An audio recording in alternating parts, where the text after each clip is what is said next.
Schools Board of Education. For attendance purposes, we'll go around and say our name and your role. Make sure you speak loudly and clearly for the microphones. Kim Baker, Chair. Michael Bauman, Interim Superintendent. Brenda Albrecht, Administrative Services.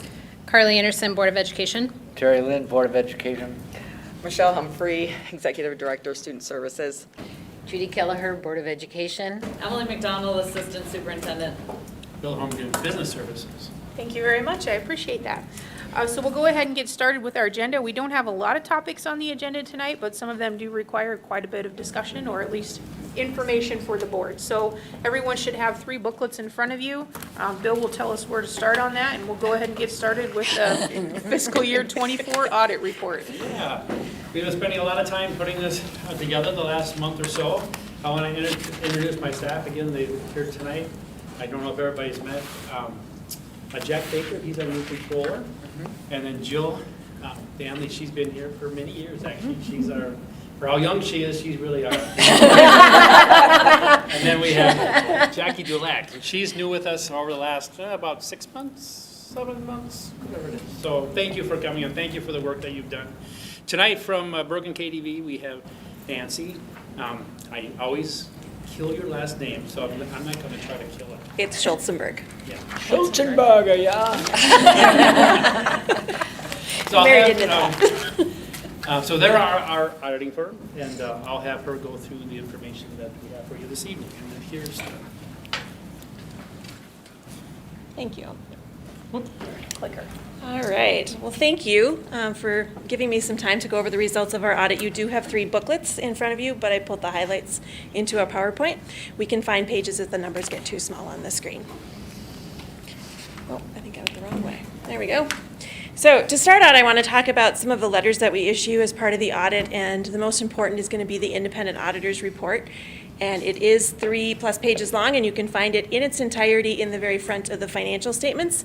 But very high level, it is an indication that discusses responsibilities, all the standards that we use, what is the district responsible for, what are we responsible for, what levels of assurance are we providing. And the most important paragraph is going to be the second paragraph of that letter, and that is our opinion paragraph. And what we're issuing is an unmodified opinion or a clean opinion, the best that we as auditors can offer. And it basically states that everything is fairly stated based on the results of the work that we completed. So that's where you want to be.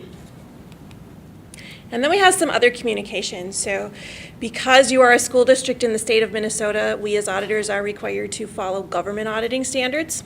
So they require us to look closer at laws and regulations, compliance with those things, and also internal control.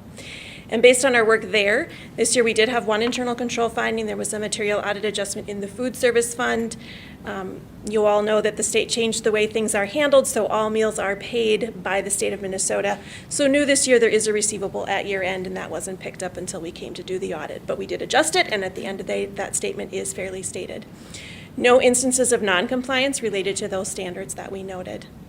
And then we have our report in accordance with uniform guidance, and this is related to the federal funds that you receive. If you are over $750,000, which you are well over that, we are required to do a risk analysis of all the programs and test the larger programs on a rotating basis. So we looked at child nutrition this year, and based on that, we're issuing an unmodified opinion on compliance, and we also had no internal control finding as it relates to that compliance. So clean federal report, so that is always good news. And then our last official letter relates to Minnesota legal compliance. The Office of the State Auditor of Minnesota has very specific statutes as they relate to accounting matters that they ask us to test and look at as part of our procedures. And related to that, we also had no findings that we noted. So really just the 1 finding related to food service. And 1 second. Yes. Just for attendance purposes, Director Brian Thompson has walked in. Thank you. Sure. Can I ask a question? Yes. actually? So when you're talking about evaluating something like nutrition, or you said Child nutrition.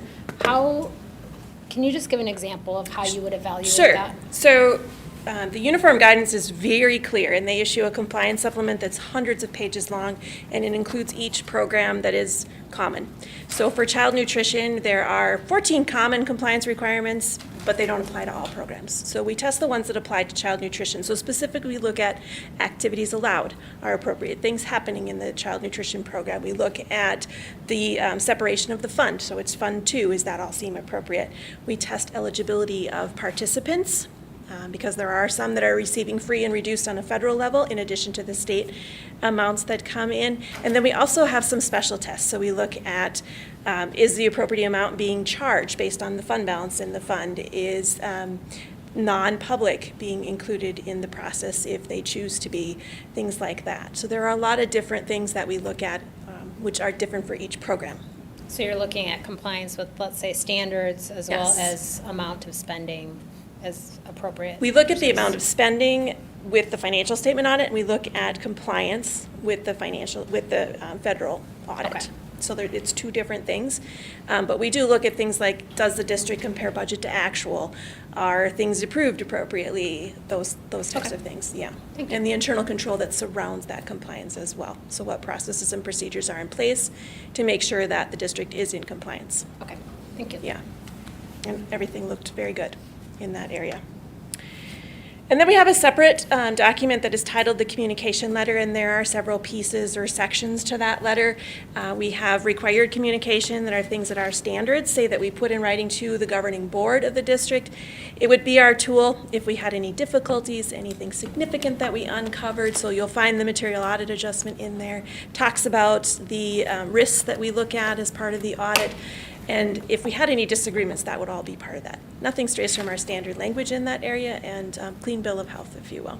Then we have financial analysis, which I will cover tonight. And then in the back, there's a legislative update from the latest session, and also emerging issues which relate to new GASB standards, because GASB is just busy. So there are 3 more that are included in that this year that will be implemented in the coming years. All right. So moving then to the financial information, and if you want to follow along in your communication letter, probably starts on about page 9. Okay. It's a little bit easier to see the numbers there.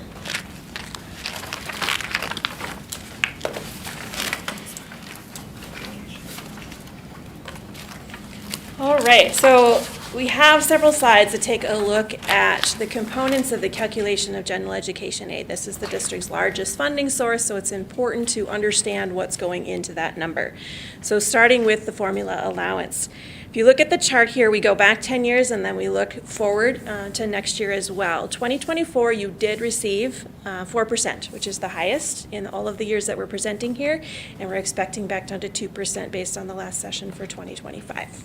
So a little bit of a jump up for 2024. And then the other half of that calculation is going to be your student counts. So we start with a chart on your residents. And you can see an overall increasing trend in your resident students, up about 1.1% for 2024. And if we look at the 5 years, up about 6.4%, or 733 students. So definitely growing in the resident area.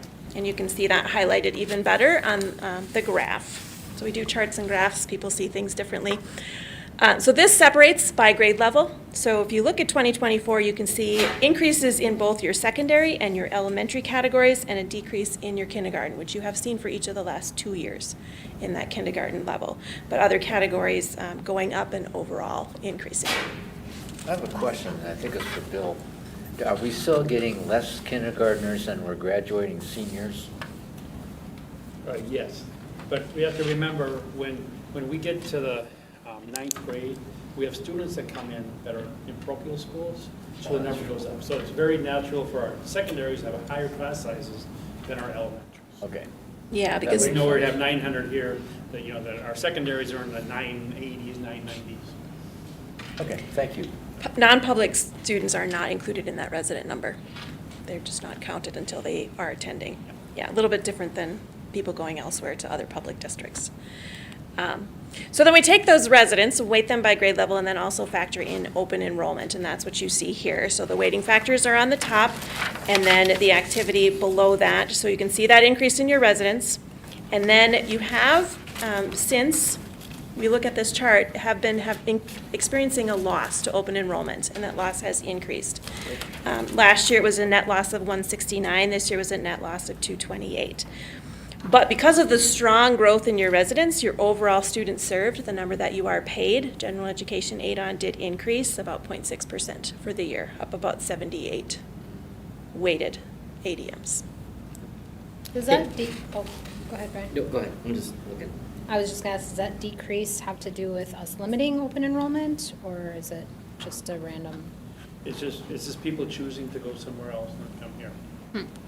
Do we have a lot of people from the Elko New Market area that go to New Prague and then transfer over to Lakeville?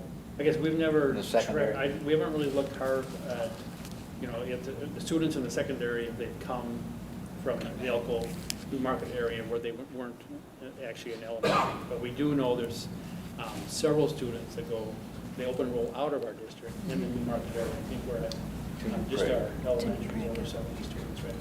Okay. I think if you look at the second line there, the Wadham gain, that's been very consistent for the last 4 years, right around that 835 number. So the number of students coming in is consistent, at least in recent years. As students graduate, there is a replacement for them, but it's not an increase. The number is pretty stagnant. Is that how I should read this? The Wadham gain is the students coming, open enrolling into Lakeville. Yep. Yeah, the residents increasing overall, Yep. yeah. Yeah. So And if- larger increases in the secondary elementary categories than the kindergarten. And like Bill said, that's probably because you're getting those non-public schools. When those stop at 8th grade or 6th grade or whatever it might be, they're attending public school after that. But on average, like, we're not having significant increases of the gain, correct? Is that how I'm reading Right, this? Because right. it's flat.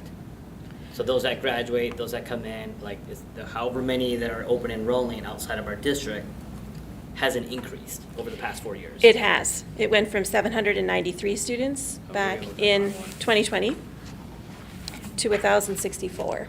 That's the loss, right? Those right. are the kids that are left our district. Yes. But the ones that have come into our district from Yeah. other districts has stayed flat. Yes. Got it, okay. Yes. So we've got community members outside of our district saying we like Lakeville, but we haven't, I'm not saying we didn't do enough promotion, but that number has stayed flat. And so no one else is jumping in to say, hey, whatever marketing Oh, or right. campaign is what I'm trying to say. No Yep. one's saying that number hasn't increased outside of our residents just growing. But we are having a significant loss of students leaving our districts over the past 4 years. We've lost almost 250 students since 2020, right? And then if we're looking at the $7,100 per pupil that we get, that's almost $2 million that we're student, revenue loss is how I'm understanding this. Okay. With We're that good. revenue, there would be additional costs, but yeah. Yes, Yep, high level, that's what's happening. And that's not property taxes, that's just from the Nope. state revenue. So with property taxes, with an assumption, how much is it per student for property taxes? Is it like $300 or But remember, 3,000? if students leave though, we don't lose property No. taxes. Because the property That taxes go stays. against Okay, That got still it. stays. properties in our district. Got it, so, got it. I think maybe part of this, correct me if I'm wrong, is the fact that we have limited enrollment, big time, because we didn't have the elementary school open. That's what Carly was asking. Pardon? That's what Carly asked. Okay. Yep. Yep. Do we even have capacity to fit 250 more students right now? Well, that's where some of the schools are limited, like Century or others, they're Oh, middle school we're very limited. likely limited down, some of them, we limited down to 1% open Yeah. enrollment. I think growth That was can account for elementary, but- some of that, but I don't think it would account for all of it. But, just like with any business, it's important to know as a school where your students are going and why they're doing it.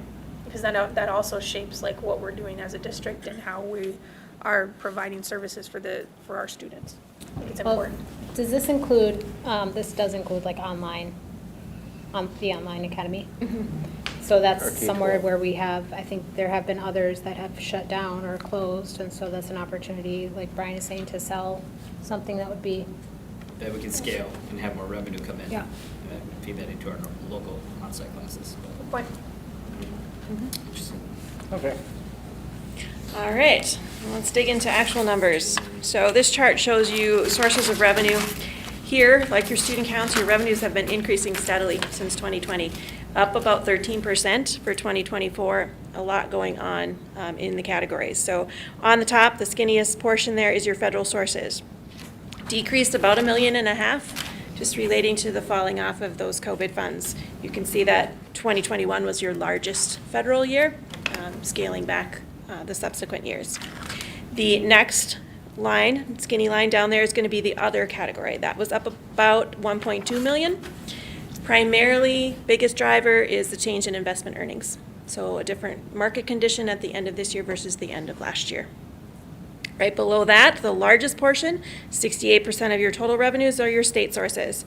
That's where the biggest increase is. So $15.4 million overall in that category. Part of that is your increase in students, part of that is the 4%, and a big part of that is compensatory and also special ed. Special ed cross subsidy this year for districts, huge increase.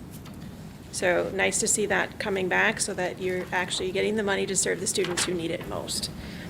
And then the bottom line is your local property taxes. That was up about $7.5 million with an increase in the levy, and most of that came in the referendum area.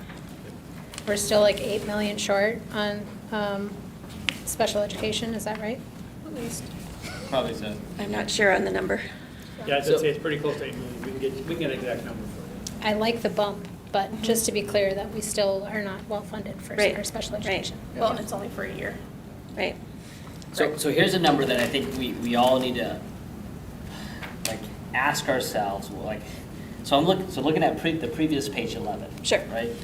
In 2020, we had 12,470 students.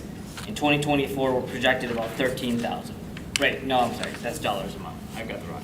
Is that membership? 12,470 and then 13,039. Yeah, so we're looking at a Yep. 500 student increase, okay?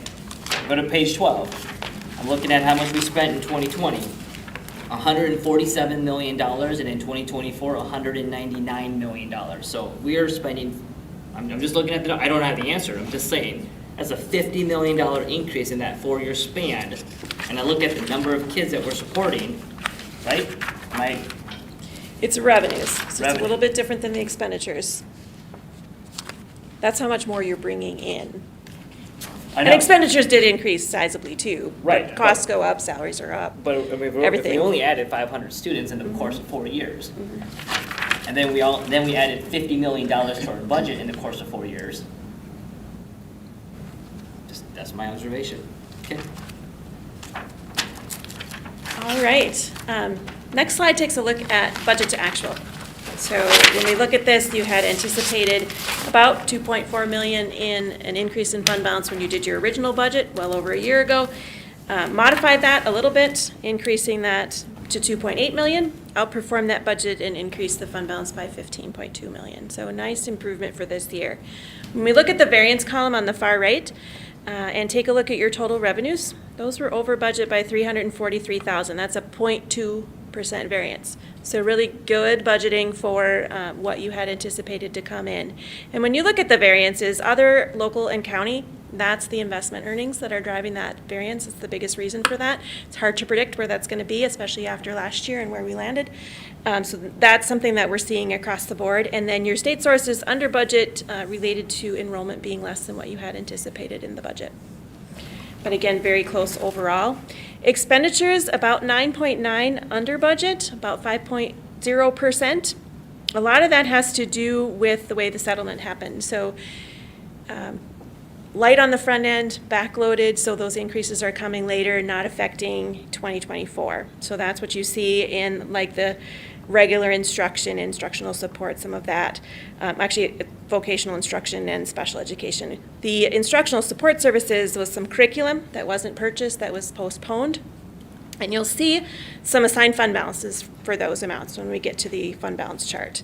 And then finally, your sites and buildings was under about 3.2 million.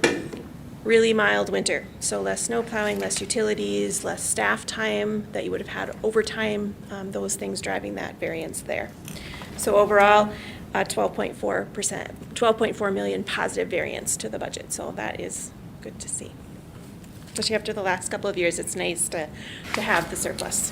Oh, I'm sorry. Can we go back? I'm sorry. Yes. So our fund balance is up? Is that how I'm Yes. reading this? Yes. Okay. Absolutely. So we were projecting, I believe, roughly $5 million at our last finance meeting, I think, for the previous cycle. No, in June, we were projecting $5 million, right? I think it was a little The June under, budget I think it was for- a little under 5, but, I mean, we'll get to the actual fund balances. Okay, because this is Yeah. not the fund balance. The This is 15 million. change. This is the change. This is the change. Okay. Okay. Yeah, in a couple of slides, we have the whole Okay. activity of the general fund, kind of pulling everything you. together that we're talking about. So I think that will help Okay. tell the whole story. So the two pie charts that you see on this slide are your expenditures for 2023 versus 2024. And expenditures actually decreased for the year, down about 2.4% or 4.6 million. And a lot of that has to do with, again, those ESSER funds. So you had them last year, you spent them last year, and your biggest difference comes in instructional support services. So there were capital items purchased there last year, driving that to 13.1%. Those didn't repeat in 2024, so that is down to 9.2%. Your instructional categories increased from 60% of your total expenditures to 63%. So that's the amount that you're spending on direct student instruction, regular, special ed, vocational ed, all three of those.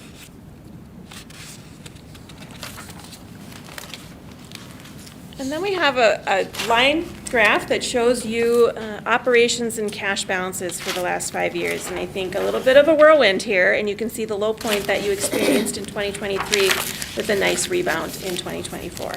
So ending the year at 16.3 in fund balance and 30 million in cash. And the difference between the cash and the fund balance is primarily payables for salaries and Assigned bills. unassigned combined? Yes, that's the total. That's the total fund balance. Yes. correct? Everything, yeah, Not the unassigned. correct. Got it. Includes it. It includes Includes that. it, yep. So I think if you look, the following chart is going to be high-level general fund operations. So we talked through the details of the revenues, the expenditures. There was some other financing sources related to some new debt issued and some sales of capital assets. So your fund balance in total went from just over $1 million to 16 million. And then the bottom portion of this chart outlines all the components of that fund balance. So you have non-spendable. That's items like prepaids. Cash is already spent. It will be used in future years. So it's segregated, not available. And then you have all of the restrictions from the state of Minnesota. So those did increase sizably this year. Some of it is new funding. Some of it is just being able to have those balances at the end of the year just based on the position of the district. So some increases there. And then you have that assigned number. So you haven't had an assigned amount before that's internally set aside, and two big pieces to that. So first of all, curriculum. So we saw the under budget.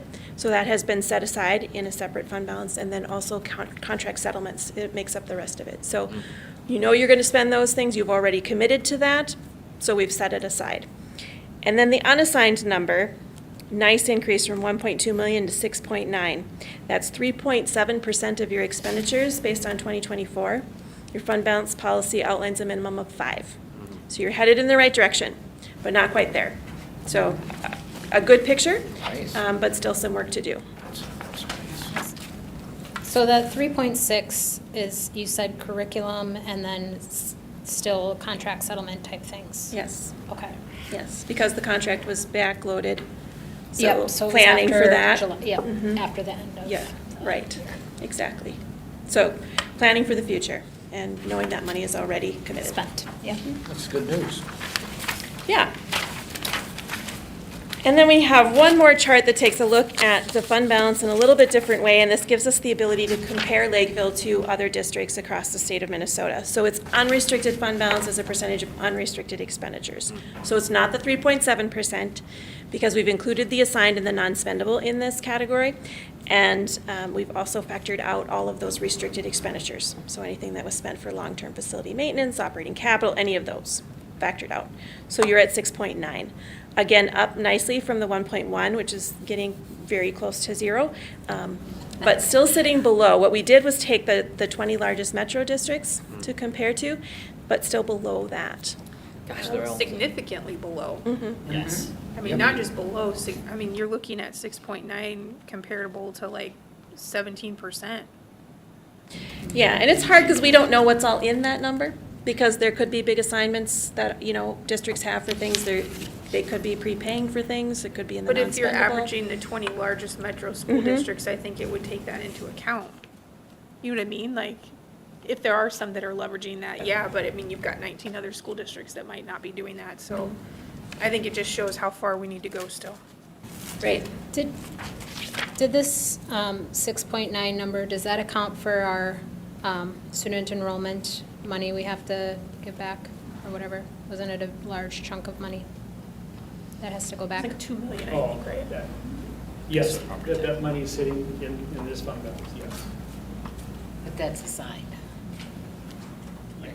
Yeah. Wait, that's part of the What we're 3.6 or gonna- part of the Yeah, what we're 6.9? gonna see. 6.9. So it's really not 6.9?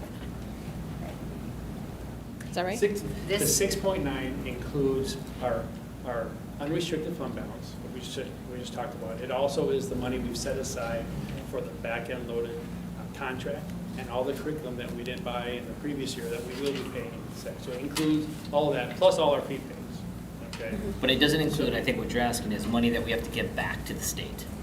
Yes, Correct, we do because of have, the lost yes, revenue. in a year, another year, Yep. We'll have to in give back 26, Right. yeah, you see that we had that 800 and some we odd had thousand. Yeah. that negative adjustment, and that's because our enrollment slowed considerably. So when we, remember when we're doing our levy, it's always 2 years ahead of when we actually use the funds. So when we put together our enrollment projections, we assume the enrollment projections are going to be correct. So we say, yeah, we're going to have this many students in 26, right? But that didn't happen. So yes, so there's a negative levy adjustment in the new calendar year of 25, where those funds will, in reality, is going back to the taxpayer, because we aren't going to have that many students, right? So yeah, so when we get to 26, we're not going to see an increase in our levy. It'll just be flat when we look at our operating levels. It's not a big decrease, it's just not good, we're not going to see an increase then. The increase we otherwise would expect. Okay. Yeah, the levy's a tough one because it crosses 3 years and you have to set it so far ahead. Yeah. And then, you remember, in the last couple of years, we saw 2.5% and 3% increases in our enrollment. This past year we did. Right. Well, and depending on what happens with economy and building and things like that, All those- we That's might the biggest see, driver. we might see Yeah. a big boost in student enrollment. All right, any questions on the general fund? All right, good. No, it's a lot favorable than what we were originally planning by a couple $1 million, which is great, because I think we were anticipating 5, we're sitting at about 7, so a good $5 million jump from, like you said, 1.2. But I think this also is just a testament to we need a fund balance to have enough when you have those kind of variabilities that come into play. And so, like, if we had $1.1 million in 2022, like, we would be in a hot mess. And so, getting it close to what the 20 largest metro school districts are at, about 17.5%, that would be ideal. And so, we've got a ways to get there, but again, without sacrificing programs and services that kids ought to be getting that previous kids got. And so, Right. how do we balance that out? I have a question about this comparison with the larger districts.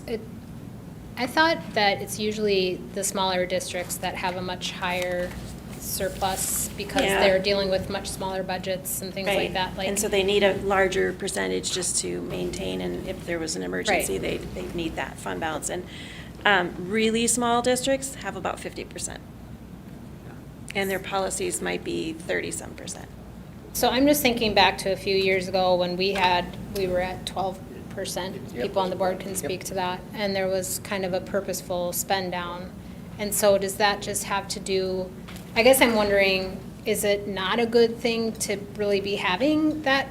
Should we really be shooting for 17, 18%? Or is it more reasonable? I don't think there's a should. I think it Okay. all has to do with your policy and your comfort level and the things that go on in your district. So the age of your buildings can be a factor. All the things that are unique to Lakeville are things that you should be considering. So we put this in here, but I hesitate to say you should or shouldn't be Right, these that's why I numbers. wanted to highlight that. Yeah, 'cause- so right now your policy is 5%. You're not quite there yet for that unassigned number. unassigned. Yes, for unassigned. So we should be at 10 million, at least 10. I have a So- related question regarding that. I have to ask you, Moody's, what do they like to see for a fund balance? I don't think Moody's necessarily looks at the fund balance. I mean, they Really? look for falling fund balance. Well, that's what they the saw issue. last time was the falling fund But what balance. they really look at is your tax capacity of your particular district. Is it growing? Is it shrinking? Okay. So when we see a lot of building, a lot of growing, that's a very positive thing, because they know we'll be levying more dollars. But we had a decrease at one point because of the fund balance, did we not? Yeah, we went down one tick the Yeah. last time we filed. So this will help maybe. Yes, Okay. absolutely. So Right. Carly, for you, like when we were at this 10.7 and 10%, we had pretty nice, I mean, that was the comfortable level of fund balance for us to be at when we were here. And so I don't know that we have to strive for 16 and 18%, 17 and 18%, but for our district and where we've been, if I'm not mistaken, when we were at the 10.7 and the 10% mark, that was a pretty comfortable level for us to be at. Yes, yes, it was. Yeah. Okay. So That would be that's- interpreted different there. I wouldn't show up as 10, it would be a larger number in this particular graph, right? Because this is a different number, the 6.9 is a different number than the 3.2. Yes, it is, because this is also including money that we've set aside for this Right. new year. Right. So it includes that. Okay, so that 10% would have been really higher under this, because that would. Well, your unassigned would have been lower. Our unassigned was Yeah. lower. But this, just in looking at this chart, this is the comfort level of where we could be at from a district perspective. In looking at it in this, we don't need to be where these blue bars are. If we can get back to this 10.7, 10% mark here, that was a good unassigned comfort level for us. And that's when there was a lot of COVID funding too, right? But there was costs 2020? associated, 2021? No. 2021? 2020 would be COVID funding, 21. yes. Would have been Yeah, COVID 21 is the year impacted. that we 21, had yeah. a lot Yeah, of- that's Yeah. when we started getting it, but that was at the end of, 21. I don't remember. I But believe it's 2020 21. yeah, but 21 is the 2020 year was that we not. received, I think it was over $6 million in federal funding, COVID Yeah. funding. And that's what really helped us keep that fund balance up. Up for the 2021, but not for 2020. So 22, you see, that's when we didn't have the federal funding any longer. Right. And that's where you saw that fall. The Yep. spending, our programming remained the same. Yeah. Yeah. Which should. So Bill, I'm looking at then, for your budgeting for 2024-25, right? I think we were projecting an extra $1.5 million increase into the fund balance ballpark. So we could target roughly maybe close to $8.5 million by the end of next year, at the end of the school year or so. But on page 15, I am looking at the instructional support services decreased by $7.9 million. I know, 15. So we did that $7 million budget cut, and I'm just wondering, like, there isn't going to be another instance where we're going to gain almost $5 million in savings every year. I just want to make sure that we level set, like, this I would isn't agree. common. After we're done here too, I have a couple other things I want to show you exactly where we were under budget. Okay. So you have a better idea of where that was and what Yeah. was temporary, what maybe was. Got it, what was permanent, and so I think it's good for us to maybe just talk through, because there were a lot of things that we did cut. And is there opportunity to bring some of that stuff back or not? And again, that's probably for another conversation, but I do think that it would be good to know, what that is made up of, so. Okay, well, I guess just as a general comment, we don't have new funding that has come across. Correct. To replace the cuts we put in place back in '22. Okay? Right, so whenever We we have put to come back, actually has to come. see some new funding before we can bring those pieces back. Or we have to change totally what we're programming now for, where we would find room to move it to a different space. Okay. Because we may not have another good winter like last year. I mean, it could be. Yeah, we hope so, but yeah. That'd be nice. It could be. We can all wish that that's a new normal, but That's $1 million right there in savings. So. Well, is that in the general fund, or does that come from like that doesn't? it's in the go- general fund, yeah. All of the Okay, maintenance wow, costs that's and so stuff nice. are in the general fund, that everything is there except for very specific Yeah. food service, community service, debt service, and Yeah, capital yeah. outlay. Okay. So, I'm glad to see It's that there. we're close to 7. That gives us some breathing room where Yes. something hits the fan, we've got some money, so. yeah, it's a little bit better Totally picture than the agree. last 2 years, so, yeah, very nice.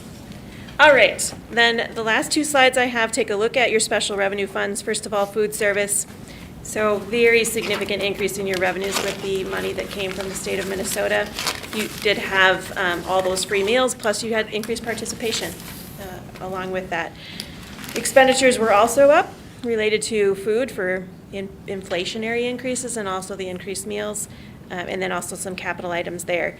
You did increase your fund balance by 1.3 million and are sitting at 4.5 at the end of the year, which is more than 50% of your expenditures, so. So what does that mean? We have to spend? Well, it is a concern, because if you remember, not too many years ago, there was a limit on our student nutrition fund balance of 3 months of purchases, right? During COVID, they allowed that to change and went to 6 months. Okay, we're still within the 6 months. But there's talk at the state that they want to bring that back down to 3 months. So we are concerned that we might lose some of this money, because we can only spend it on certain things. I can't take any of this money, put it in the general fund to fix anything that we, okay? No, it's But we very are being specific. look very hard at any type of maintenance items, any type of equipment items that we need right now in food service, and do that now to drop that fund balance down so we don't lose any of these funds. Can I just clarify, though, that one of the things that people were worried, or I guess we were worried about with the free meals from the state, was that we weren't going to have as many people enrolled in the free and reduced lunch plan? Have we squashed that? Right now, they have a situation where we're held harmless, right? So we still get the old numbers until that goes away. But now there's talk again that will go away in fiscal '26. So yeah, then we're back to, we need people to sign up that are eligible for free and reduced, so we get the fund. Yeah. So we are concerned because there's no incentive to sign up for. Right, after lunch. For, especially in the elementary level, there's no incentive to sign up for that. That's not Because related they to don't like get- activities either? I see, in high school it's a little different. He was saying at the because- elementary, there's no because incentive, and that's where Oh. a lot of ours Some, you were know, at. some of our programming at the secondary level is subsidized by the free and reduced lunch count. So if they want to be eligible to get a subsidy, then they have to sign up. So at the secondary level, we do get a lot more families participating and asking for the paperwork to get it filled out, but not at the elementary level. So we did see a decrease, we're just getting, That was, like I say, we're held harmless right now. Yeah. But if you look at the numbers, yes. there's a okay, decrease. all right. And the 4.5 should be something that we spend on one-time expenditures or not recurring expenditures. And so, Oh, absolutely. That's I mean, what because he you was only, saying. I mean, Italian Stoves. dunkers can only go so long. Well, that's what he was saying, it's for equipment or Yeah. repairs or something like that, that's what Yeah. he was saying. But right now, this number should be closer to 2.5 Yeah. million. So Yeah. there's quite a few funds here that we need to use. Right. Bill, I know the elementary now has breakfast programs for everyone if they want it. Yep, that's all free also. And that's not reflected here, reflected in next year's? Oh, no, they all had free lunch and breakfast the past year. Yeah, This so it's past- So that's included. why we It's- saw a It's lot more total. volume. It's not free, it's Yeah. Okay, got it. taxpayer I funded. just was wondering. Okay. Feeds Free the to children, the Brian. students, sir. Right, Yes. Not to the community at large. right. What? Free and reduced, or free lunch, free breakfast, it's free to the students. Free to the students. Exactly. I was just commenting on Director Thompson's concern about what he said, it's not free, it's tax-based. Right. He is correct. Okay. All right, then the last fund is the Community Service Fund. For the second year in a row, excess revenues in this fund, increased programming, so revenues and expenditures up. Down on the bottom are all the segregations of your fund balance, and those are all positive with the exception of the overall general education, but nice improvements in that balance as well. So taking that decrease, down from under $1 million to $788. So improvement there each of the last 2 years as well. So hopefully that will continue and that will get out of the negative and all will be good. Good. Yeah, I could just make a comment on that too. If you look back before the pandemic, we did have years in the community service where they were gaining $200,000 to $300,000 in their fund balance. Right. And now we're seeing the same thing. It's coming right back. Yeah, I think as programming is now back to normal and more people are participating, that's kind of the trend that we're seeing there as well. And that is everything I have, unless someone wants to hear more about anything in more detail. good. All right, well, thank you. The only question I have for you Yes. is just to make sure, sometimes people ask me questions like, where did the money go? And I try to provide an explanation based on what Bill has told us. But this helps assure our community that there is no improper spending. Not necessarily the case that we're optimizing all of our spending, but there's nothing shady happening, I guess is what I want to confirm. Yeah, so we plan our audits around risk. So we look at internal control, and we look at significant activity balances and those types of things, and then we determine where the risk is. And we formulate our audit procedures surrounding the risk.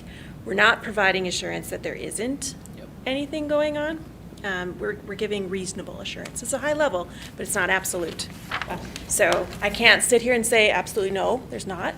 I can say that based on the procedures that we completed, everything is fairly stated. And we have the highest rating.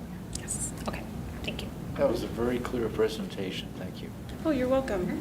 Happy to be here to do this, and my partner will be here for the next meeting, so it won't be me again. You won't have to listen to the same stuff, which is always good. Too bad. A little different perspective on it from her.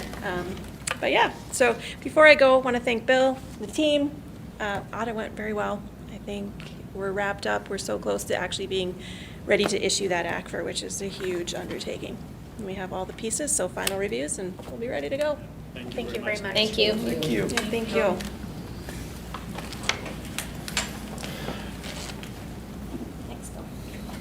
I'd like to just take 5 minutes before we leave the audit talk, just to show you really where were we under budget, just so you can kind of see that. 'Cause it doesn't, from the high level we talked about, we didn't really see that. Thank you. Oh, sorry, that was my turn. Hang on, Emily. Yeah, Emily's ready to go here. So just to reiterate, in the negotiations process with the teaching union, when we got done, the contract was back-end loaded. So what we budgeted that we thought we were going to spend in '24 was only like half of what we thought we were going to spend. And then it got pushed into the new year in '25, okay? So, and then we have curriculum. We planned to buy some curriculum, actually quite a bit of curriculum, that we didn't buy in '24, but we are going to buy it in '25, okay? That's in the math curriculum, right? I think Okay, it's good. associated with the Well, react. we purchased math curriculum for 4-5, Right. because if you recall, our K-3 are doing redact, and our 4-5 are doing math, and then we'll flip-flop it. Right. So we will have a significant purchase. I think one of the things that has impacted our curriculum purchasing is the implementation of the READ Act, so we can't do a lot of other things when we're trying to do that. The other thing is, as you know, we have a very in-depth process around curriculum, and sometimes that, for a wide variety of reasons, takes longer than we anticipate. So when we do our curriculum budgets, we really are looking 3 to 5 years out, and then we try to plot what we, based on the state required curriculum review cycle, where those purchases will be, so we can plan both short-term and long-term. And then what happens sometimes is we have to push something into another year, but we have accounted for it, so we know that the dollars will be there when we need to make the purchase. Got it. Hey, so Bill, back to your first bullet point, so the EML negotiations, the money that we planned for the '24 cycle, all right, gets carried over to 2025, right? Because they had a higher percentage for In the the second second year. year. Okay, and so then we're really not saving any money. It's just that there'll be a decrease in expenditures, same amount in revenue, but next year is going to be higher in expenditures. The year that we're in, Yep. we have budgeted for it. Yep. So the budget we presented does have the higher amount in it. Okay, there's no surprise of coming in above budget for our salaries in So you- '25. So you budgeted twice, or so are we double dipping then? Because in the year first, I don't think I'm When we understanding. put the fiscal year '25 budget together, Yep. that was after negotiations were done. So in '25, we have the correct amounts in. Got it. But in '24, we're way under because we spent less than we anticipated way back in June of '23. Oh, well then why, Okay. but if we knew we were gonna spend less, why don't we just carry that over and budget less for '25 then? Well, never mind. So what I'm hearing is that we have more money. Yeah. And that's, we'll show you here in a second Okay. where that money's sitting, ready to be used. That's why I want to take a few minutes to talk about this. The other thing that we really are seeing is open positions, and especially when we get to our buildings and grounds, you see an area where we're really under budget. We are having trouble keeping our custodial staff full. Right today, I'm short 10 custodial positions. And it's very difficult. We finally hire one and then someone else leaves. And it's just this cycle, and it went all last year. The other area is in our technology department. They went all year with several positions not filled. So we have people working very hard to keep everything moving as we try to find new employees. And it's same things happening in our special ed department. Michelle can tell you all about that. And do we have a reasoning Oh, behind yeah, that? sure can. Or is I this- can help her. Okay, substitutes. If you remember the last couple of years, we talked about substitutes, and it's always going over budget, and we're many people gone, more than we anticipated. Well, this year was the opposite. We're way under budget in our test substitutes. So this was good, very good news for us. And the weather. Now, we talked about the weather. You remember last Christmas Eve, it was 45 and it rained like 2 inches. Right? It was crazy. But we, number one, didn't have to plow hardly any snow. We didn't have the guys coming in overtime, shoveling snow. And we didn't have heating costs that we usually have. And, Salt. and yeah, we put out less salt. Anyway, many things. So weather really affected our budget. And we know it's a one-time thing, but it definitely saved us money. Okay. Is that generally pretty consistent? Like, Usually it's pretty much the same. okay. Yeah.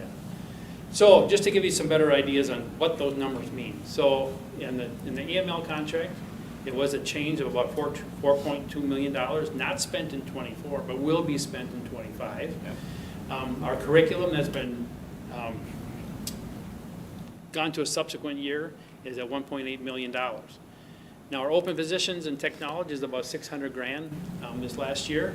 And our substitutes, we're under budget by $500,000.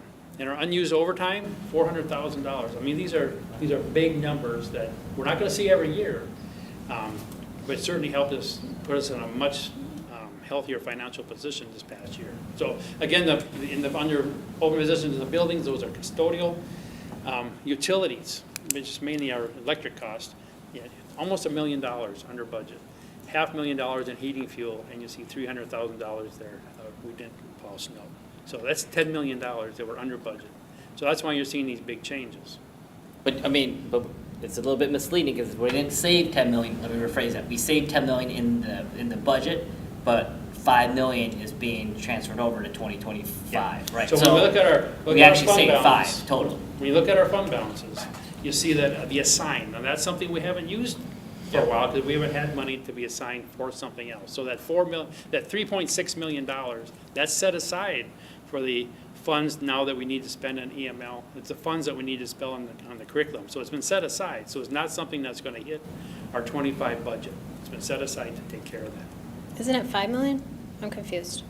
Didn't you say 4.2 and, Yeah, so if you go Yes, back but one, part of that, though, we have to spend out of the regular budget. Okay, Oh. we just set aside a Okay. portion that was bigger than it would have been otherwise. okay.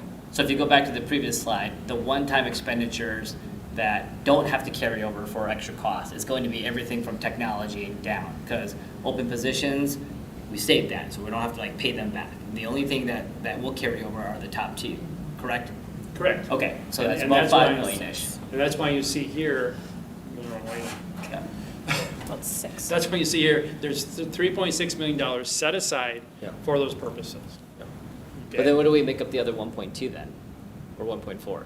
Back to what Carly was saying. It's 6 total. Because it should come out of our 4.2 unassigned, correct? There's a few things there that were in the restricted area, so that's why you see our restricted area too. Yeah, we're Went going up by over $4.6 million. Okay, got it. Okay. So it won't be, so the 2 expenditures that we had last year in savings isn't going to come out of our unassigned balance? Correct. Okay, so we'll still be target, we So ended at still- 6.9. I still expect an increase in our fund balance going into next year. Yep. Because we've set this aside now. Yep. But so when you built the 24-25 budget, did you have that larger percentage increase Yes. baked in? Yes. And you weren't accounting this savings that carried over? So I'm just wondering, is this savings on top of because you've already allocated it when you projected it? That's correct. Correct. Yes. So if you go back to the previous page, I saw $4.2 million in savings, right? And if Those you already aren't allocated. savings, those are, it's, It's It's just, deferred money. It's not it's just savings. moving it to the next year. It's- I'm sorry, Okay. but, so my question was, when you budgeted for this school year, did you already, maybe I'm not explaining Okay, it right. in You the know what I new mean? year, yes, we budget everything in the new year. Yep. But we're expecting to buy down the assigned fund balance in the 25 year. So that the $3.6 million that you're seeing there in the assigned, that will be used for two purposes. Yep. Number one is part of the bigger amount for EML contract, and the other is the curriculum purchases of $1.8 million. So about half of that is curriculum, about half of it is a larger percentage for EML. So let me restate, because I don't think I'm getting it wrong. Can you explain how you, just talking about the EML contract for the Yeah. 2 years, how you put it into the 2024 year, and then how you put it into the 2025 year, and then what changed? So how did you originally Yeah, budget the EML? The original budget, way back in I think this is '23, what you're before we Yeah. finished our negotiations. You remember, we knew we were getting 4% from the state of Minnesota. We knew we were getting some more money for special education. Mm-hmm. So that budget, those 2 years are budgeted at a 4 and a 4%. 4 and 4. In '24, that percentage increase for the teachers was 2 1/4. Yep. Not 4. Yep. So we saved that, well, I didn't save it, we shifted that 1.33 into the next year. Because now the new year, if you remember the percentage that went onto the matrix is 4.75%. Okay? Yeah, So the portion above the 4% yeah. is set aside. No, I'm not tracking, so No. bear with me one more time, all right. So for this school year, right, this is the second part of the, so when you budgeted this school year, you had I'm making a number up, you had $10,000 in your checking account, and $5,000 was gonna go towards the teachers, right? So you allocated $5,000 towards that, from the existing budget, or from your revenue. My question is that $5,000 from the current revenue that you're coming in, or is that $5,000 a component of that from the previous year that you're bringing forward? Because I'm asking, because is that previous year then extra savings on top of, you tracking? I'm It's not not looking at extra you. savings. Well, it's not extra a savings, but- one-time- It's a one-time savings, okay, but we are gonna spend it in '25. But did you already budget for it with money that you were getting in '25? Or were you using the money that you saved in '24? We're still for using, that? remember the original We 4%, can take that's this in the off. budget. That's fine, we can take this offline, that's fine, it's fine. Well, is the question of I'm it's like a totally confused. recurring, I'm- is this a question of is it a recurring expenditure that's going to impact us differently in future years? No, the question is the cost savings used to pay for the current school year of 2025, or did he use a different bucket or of money to pay for this school year's expense? But this is a separate issue. That's fine. I'm not explaining it right, so. All right. What Well, I happened? mean, really, just in the teacher's contract alone, over the 2 years, it's budgeted for both years. And if it's not all spent, what's not spent in this year gets moved over and added on top of this year. Correct. But But you're we- talking about the previous year, because they weren't getting paid that increase, and then once we settled the agreement, then there was more money spent here. But there's also more money in the revenue, so the question is the expenses coming from a fresh set of dollars? is what I'm trying to say. Remember that in fiscal year '25, the new money from the state of Minnesota is only 2%. Right. Okay, but we're paying out an increase in the ML contract of 4.75%. Yes. Okay, so we're gonna spend more than we get in new revenue. We are gonna spend more. That's why I set the money aside and assigned. Okay. That we're gonna use that money Got to it. fill that gap in the revenue. Okay. But we Does that make paid better less sense? in Yeah. in That- this that- year. Yes, now I'm. So we now got tracking. 4% this year, but we paid less in the percentage because that's the way that contract negotiated. Right. So I have a question about when we think about the cross subsidy for special education, we're receiving that money now?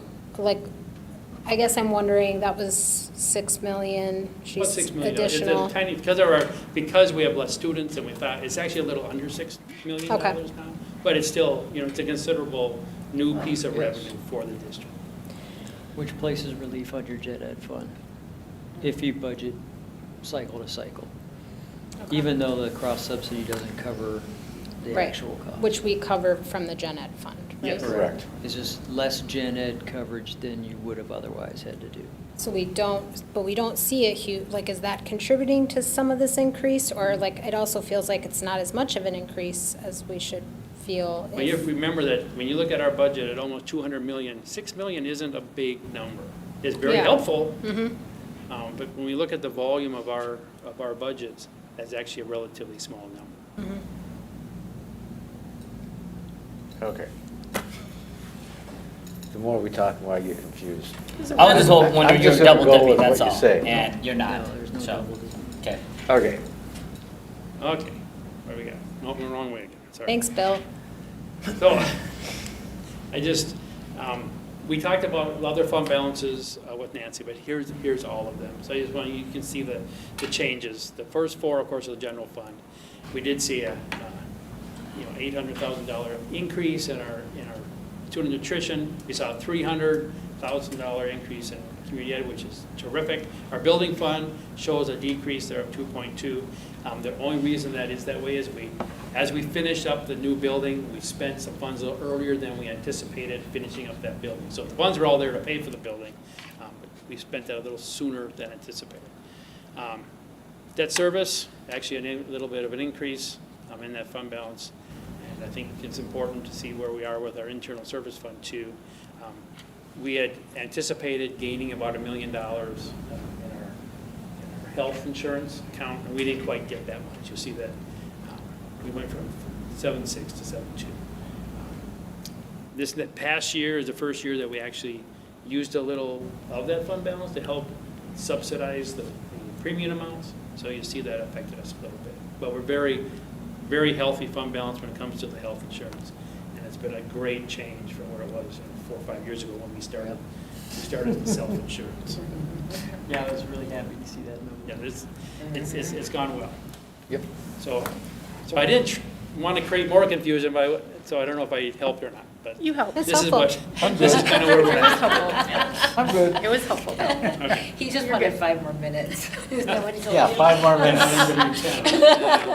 Bill time. Wake up, Emily. Yeah. Wake up, Emily. She's next. Oh, and then- He's not done yet. Well, just so you can see a graphical look at what's happened with that fund balance. So this is truly just our unassigned fund balance, and we made a very nice stride to get back to where we need to be. And when we look at our budgeting that's going on now, I anticipate we will be at 5% when we get to next June 30th. Yeah.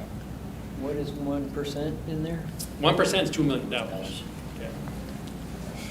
That's what you gotta watch. Yep. So, Okay. thank you for your time. All right. Check. When do we do Moody's again? Move to it. When do we do Moody's again? We'll do that next time we borrow money. Yeah. So, yeah, Soon? whenever that is. At this point, there's That's a nothing- loaded question, Yeah, Bill. there's- That was really for the board. There's nothing on the docket for borrowing any money right now.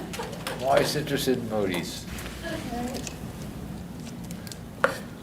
Are you ready? I'm We're born passing ready. it off I to am Dr. ready. McDonald. Yes. Ready, all right. I'm going to drive as soon as they give me permission to do so on the big screen. I'll start by saying that I'm here tonight to share with you our annual World's Best Workforce Report.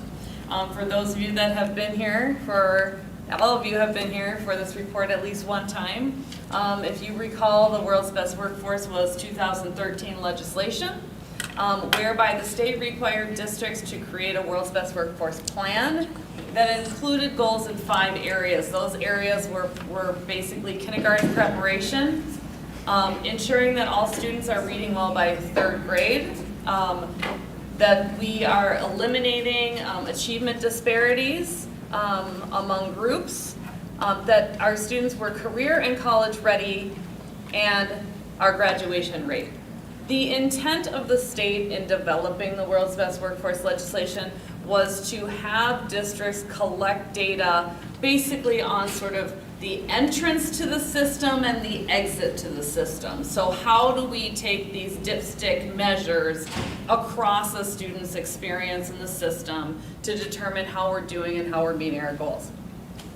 a couple of years ago then, the state then required as part of the World's Best Workforce report that we also report on our goals related to the Achievement and Integration Plan.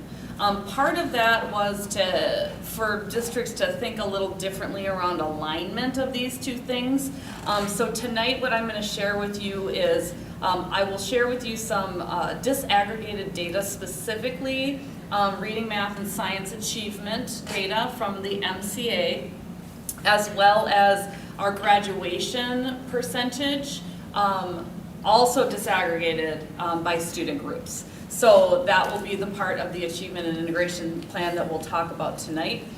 The other two areas that Achievement and Integration requires is around integration, both racially and socioeconomically, and then around recruitment and retention of staff of color. So I can share a little bit, I don't have the data in the presentation, but I can share a little bit with you tonight at the end of the presentation on where we are in terms of that last Achievement and Integration goal, which is around our staff, particularly our teaching staff. So one question related Yes. to that. So last year, we had a discussion as part of the Achievement and Integration Plan where we were replacing AVID.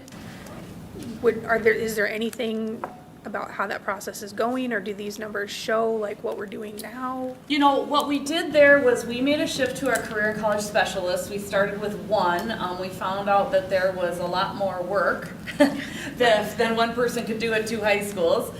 So we did end up hiring a second person, and we can certainly provide you a more detailed report on their work and what they're doing as we get along throughout the year.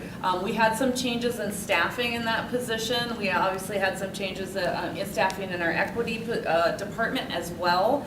And so as a result, we're really taking this opportunity to make sure that that plan and those actions are really aligned to best practices and that we are maximizing those dollars to support the students that they're intended to support. So, Okay. so definitely let's get that on the agenda. That's not part of the presentation tonight, but they have been doing some really incredible work of helping our students access post-secondary opportunities, which really was the point of AVID. So, Thank you. Yep, thank you for that question. The other thing that I'll add is that we're throwing a little bit of a curveball coming out of this last legislative session where they have now eliminated the World's Best Workforce language. They have changed it starting next year. You will get the annual report on comprehensive assessment and civic readiness. So we have made a shift, we're making a shift moving forward. I'm presenting on last year, so that will be like next year's presentation. The state also did two things in the process of adopting that new title. The expectation around the plan is they have removed the read well by third grade goal. They actually had done that previously because they've attached that now to the READ Act. So that will be assessed through our Read Well by third grade plan. We have a whole separate plan just for that. And so that has come off of the World's Best Workforce plan. And then starting for this year, going into next year then, they have added a goal. We have to have a goal around lifelong learning. So we are in discussions right now as a team looking at what are the internal metrics that they have that would really demonstrate that we're making movement and supporting students to be lifelong learners. We have lots of ideas and we have things that we're already measuring internally that could be used for that, but those goals have to be set by November 30th for what will be reported on next year. So, World's Best Workforce, making a shift, but tonight, you're gonna get World's Best Workforce and you're gonna get a little achievement and integration as well. So I'm going to start by driving. If you have a device and you would like to follow along, what we have done is we have created a public-facing web page for our World's Best Workforce information so that anyone can access it. And then we will continue as we are making refinements to the achievement and integration plan, updating our goals for next year. That will all be housed on that web page as well. Are you gonna put it up there? I'm gonna put it right up there. Okay, perfect. I'm not gonna worry Yes. about it. Are you going to talk about kind of the complexities of examining the MCA test results in terms of students opting out and what that Yeah, looks like in I'll our touch district? on that a little bit. I mean, it's a guess you don't really want to see my email there. It is there are some complexities there that certainly I can talk about when we get to our aligned achievement and integration and World's Best Workforce goal is around the eliminating achievement disparities among groups. So we can talk about that when we get to goal, well, they changed it. It used to be goal 3, it's goal 2 now, so. All right, so if you are on our public website here, and you go over to the district tab, and then you go to strategic plan, you will find under strategic plan, World's Best Workforce. The local literacy plan is basically our Read Well by 3rd grade plan. That's not part of tonight's presentation. And then you can see the achievement integration plan. If you click on this little arrow here, here's where our dashboard is. And again, this is public facing, so it's accessible to anybody that would like to go take a look. What was the first part of that you said? Where do you first It go? was, go to district at the top, upper left. Yep. Menu bar, Yeah, and then go to strategic plan. okay. Then I'll go find to it. the little arrow next to World's Best Workforce. Are you there, Carly? Should I back up? No, I'll figure I it think out. you're on the wrong, wait, I think you're good. Are you on, is yours red or blue? Blue. It is blue. I've got a green one. This is where we really need our 8-year-olds in here. District- oh, wait, here we go. To find Here the we go. text for it. We got it. Plan. You got it? Yep. Okay, great. Sorry. All You right, can handle that. so again, we're reporting data from last year based on the goals that we set for World's Best Workforce last year. So our first goal is really around are all children ready for school? What we have done over the course of a number of years, a collaboration between early childhood and our principals and our elementary teaching and learning department, is they have developed a year-long multiple opportunity for incoming kindergarten families to engage in our system. So they start with a fall event that is just a district event. Then they have building opportunities in their own buildings with their own principals and a summer opportunity as well. So our goal is to engage families early and often. And so we set a goal of 70%. We wanted 70% of our incoming kindergartners to have an experience in the district prior to coming to kindergarten. As you can see, we just were slightly below our goal. Part of that is we had changed our goal from what we had had for previous years. And so we need to have a more concrete, robust system for data collection. So we think that this is fairly accurate, but there could be some human element in there that we're not accounting for. But in the meantime, we did get very close to our goal and feel really good about that. Anytime kindergarten families, incoming kindergarten families come and engage with us, we know that that's a pretty good signal that students will be prepared and that we can help them be prepared to start school in the fall. Let's unpack that. What does that mean? Like a transition opportunity? Is it Yes, like come so- over and hang out at the playground? No, Or so- you're here for a whole week? No, we and- have four kindergarten opportunities that were strategically designed. The first one is it's a district level event. So anybody can come from any school, learn about kindergarten. Our principals actually facilitate those meetings. So it's like a meet and greet, like Yeah, show and virtual tell. or meet and greet. Okay. Then But the that- second two are in their actual buildings. Okay. So the second two events, so we have, that's the fall. The fall is like the big one, like, hey, you're coming to kindergarten in a year. come just check it out. Like, then the next 2 are in the building, so they actually get to go to the building they're assigned to. They get to meet with the principal and the staff. They get to engage in learning activities. They are sent home with resources to do practice things, etc. Is it just a one-day event for a Yes, couple, it's just for an 1 hour? evening, it's just an evening event that they do, and those happen twice, and then there's a summer opportunity. So it's Okay. really about, number one, helping families understand what is kindergarten. That's where you want to start, like information first. And then providing families an opportunity to come engage in activities that will help them in their transition to kindergarten, as well as get comfortable with the building and the classrooms and those types of things. Yeah, I think when I read goal 1, all children are ready for school, it's like they've done the pre-assessments, they did whatever check marks that need to be done so that they can start day 1 prepared, and they've reached a certain level of requirements to actually do it. But really goal 1 is like freshman 101 orientation. That's really what it is. Like Yeah, that's how what I'm hearing you're describing it. Yes, our previous, in previous years, we've had a goal around early childhood screening. We moved away from that because we just didn't feel like that actually gave us enough information to help students versus knowing them personally and meeting them personally and understanding where they are.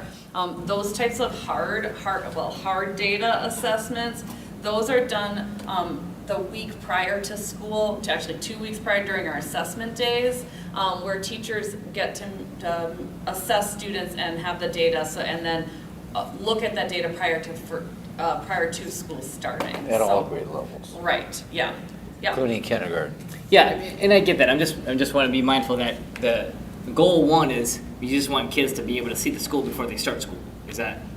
I mean. But they also have to do those pre-assessments too. Right, Those are all so- required, and vaccinations and all that Right. kind of stuff. But the amount of money and resources we're allocating to goal 1, whatever it may be, is there actually some kind of data element or some kind of data set that validates that these kids are now prepared or ready for school on day 1 because they've done all these things? Well, I think we don't have any hard data other than the participation rate, Yeah. which is what we chose as our goal. I think in talking with the principals, they could give you probably a more in-depth, their perspective on the value and importance of those events Can I in terms give of my- transitioning a student to kindergarten. My perspective, I did that when I was elementary principal, and it was interesting that those days that evenings that they would come in, many parents would come up to me and say, I didn't realize that they had to know that, or I really feel it's going to be good. I mean, but you had a lot of parents that, and we provided resources for them at the end, for everyone, that this is kind of where we want them at when they get here. Some parents show up very concerned and want them as much as they can. Yeah. So that prepares that group a little bit better, I think. Well, and it gives, as someone who just had a kindergartner go through this, it gives kids the opportunity to be in the school, to be Yeah. around other students, to Well, yeah, recognize the the emotional principal and and the social thing, teachers. yeah. They meet all the kindergarten teachers. I think it's, which So is fair, it's yeah, just and I an don't want to opportunity. discredit it, I just Yeah. want to make sure that. But this sounds like academics, right? Yeah, but I mean, it should be just like baseline, it shouldn't even be a goal, like every kindergarten should go through this, like every kindergarten should come in for the orientation prior to Oh. starting school. They can't. They got, it's like, that's just what, we make it required for assessments, don't we? And I so, don't think we require it. I don't know, I apologize, I don't want to just derail the conversation, But you're right, there are people that, up to the week before school starts, say, oh yeah, my child should be in kindergarten next year. Yeah. You have that percentage. Yes, yep, agreed. Yeah, I think, the one thing that I would add to that is, our kindergarten teachers, I don't know how they do it every day, but they have students that have significant preschool experience. They have kids that have a daycare experience. They have kids that have been at home with their parents for 5 or 5.5 years. It runs the gamut. And so part of it is being able to help our adults understand what that transition will be and what to expect when their child comes into kindergarten. So the kindergarten is very unique to our system because by first grade, they've had a school experience, they have routines and rituals in the classroom, they sort of know how to do school, right? Kindergarten is a very different beast. So, Yeah. anyway, I'll move on because we have other things to talk about, but certainly appreciate the comments. So goal 2 is our A&I plan aligned goal, and it's really focused on achievement gaps, eliminating achievement disparities. So the first thing you will see there is basically our MCA test proficiency rates overall. The red, that's the state, and then the blue bars represent the performance here in Lakeville. So you can see the district, for example, in reading was at 61.2%, while the state was at 49.7%, et cetera. So we always look at our data from a disaggregated standpoint, so we want to know if there are differences among groups and whether or not those differences are trends in the system, meaning they're persistent. And so you can see here, if we start with reading, and I'll read the groups across in case that's too small for you to see or you don't have your iPad. So that first on the far left there is our white students that identify as white, and again red and below that's the state, blue is Lakeville. The second group is 2 or more races. The third group is Asian at 68.1% proficiency. With our Native Hawaiian and Pacific Islander, the state does not allow us to, and rightfully so, does not allow us to publicly display data if the cell count is too small that it could be identifiable. So you'll see that in a number of places. It says cell too small, or too small to count or something like that. There's an abbreviation for it. The next group at 56.7 is American Indian, followed by Hispanic, Black, other indigenous peoples. Then we have, we're looking at economics here, so students eligible for free and reduced price lunch. And to Carly's point earlier, this is only the students that have filled out the form and identified, provided that to us. And then the last one is students experiencing homelessness. So you'll see a range there between 68.1% and 24.1%. I will also just caution you a little bit because when you have smaller cell sizes, when your number is lower, the impact of any score is greater. Yeah. So if you have 10 students in a cell and you have one that's performing lower, that's gonna have a more significant impact on the overall percentage. So do we know anything about the students who are not participating? So I don't think this is the MCA results, if that's what you're asking. This is Oh, our MCA MCA results. Okay. Like, do we know, Well, here's what I can share with you right now. What we know about the students that are not participating is our participation rates at the elementary are actually quite high. We don't really see an issue with a significant number of opt-outs at the elementary. Where High we're school. really seeing the impact is at the high school. So if you recall, it's not like elementary where the students do all 3 tests. They do the science and biology, then they do reading in 10th grade and math in 11th grade. Math, we had more than 50% opt-out last year. Actually, yes, I think it was 51%, but right around there. For the reading test for 10th grade, it was like we had like 76% participation, so more students did participate in that test. And then the science, again, we see a higher percentage of high school students participate in the science because it's associated with a class. So they do it in the class. So that impacts. Now, I don't know that we have access to the data to look at that by student groups. We have dug in a little bit to look at, are they students that are in AP or what level of math, but you almost need a full-time statistician to really dig into like every possible angle to look at it. So that's sort of I where. feel like there's been at the state level more discussion of it's like white affluent students who, because does a parent have to sign any? Yes, so they So have it's- to be opted out. Right. Yes. And so, I mean, when we think about, I think that's important because, as you say, it's not just like a null impact. Right. It is a negative impact on our MCA scores. Not anymore, I don't think. They changed that law last year. It used to be that it was a negative. If you're- Not anymore, though. It is on, so they have the North Star report and then they have their report card. And one of them has an impact and one of them doesn't. This one does not. It doesn't This one impact, is not, no. but if you have smaller sizes, it's still can. The like you impact's said. larger. The results impact. The fluctuation is greater based on any individual student score. Okay, so if we look at math, again, you can see that we are trending above the state. And again, same subgroups across from left to right. You can see the level of performance there. And then finally, when you look at science, you can see that we had actually two areas where we were just right below nope, that bar is wrong. Oh, yep, we were just below the state in two areas in science. Bless you. In our students that identify as white as well as our students eligible for free and reduced lunch.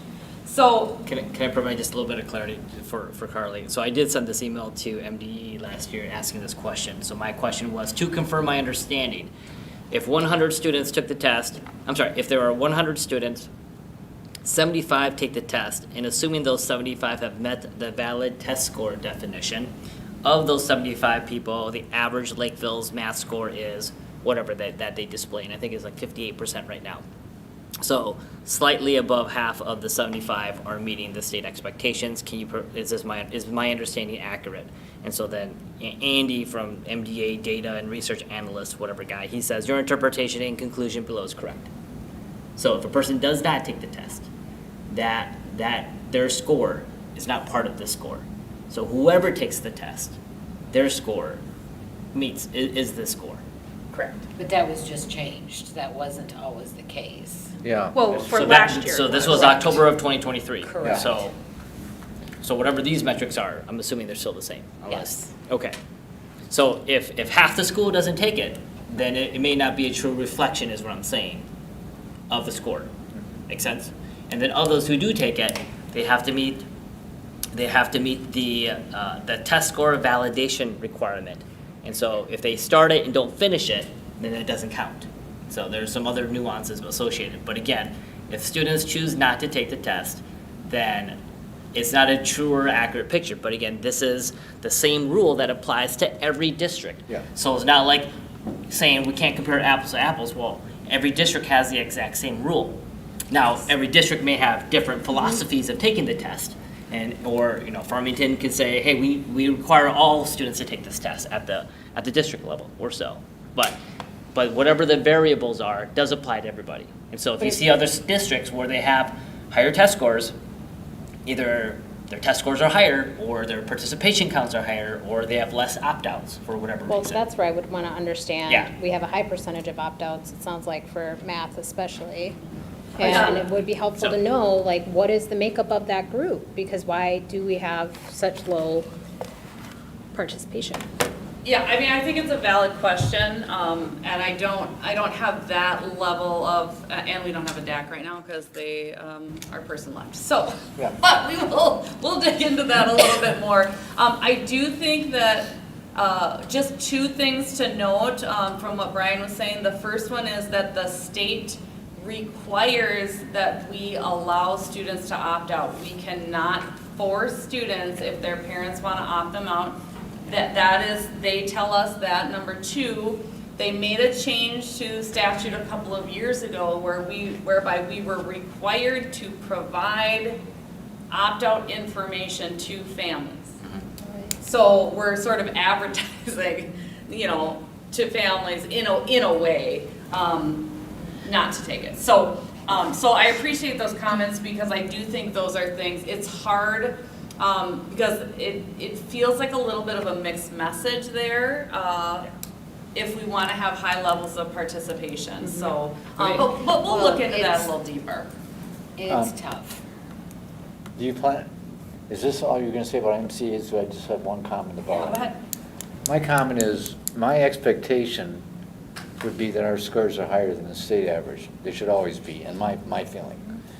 And to find out if we're really doing well, or for how well we're doing in the MCAs, because we don't know how well we're doing, because hopefully, we will look at other comparable districts and see how well we compare with them, with comparable districts.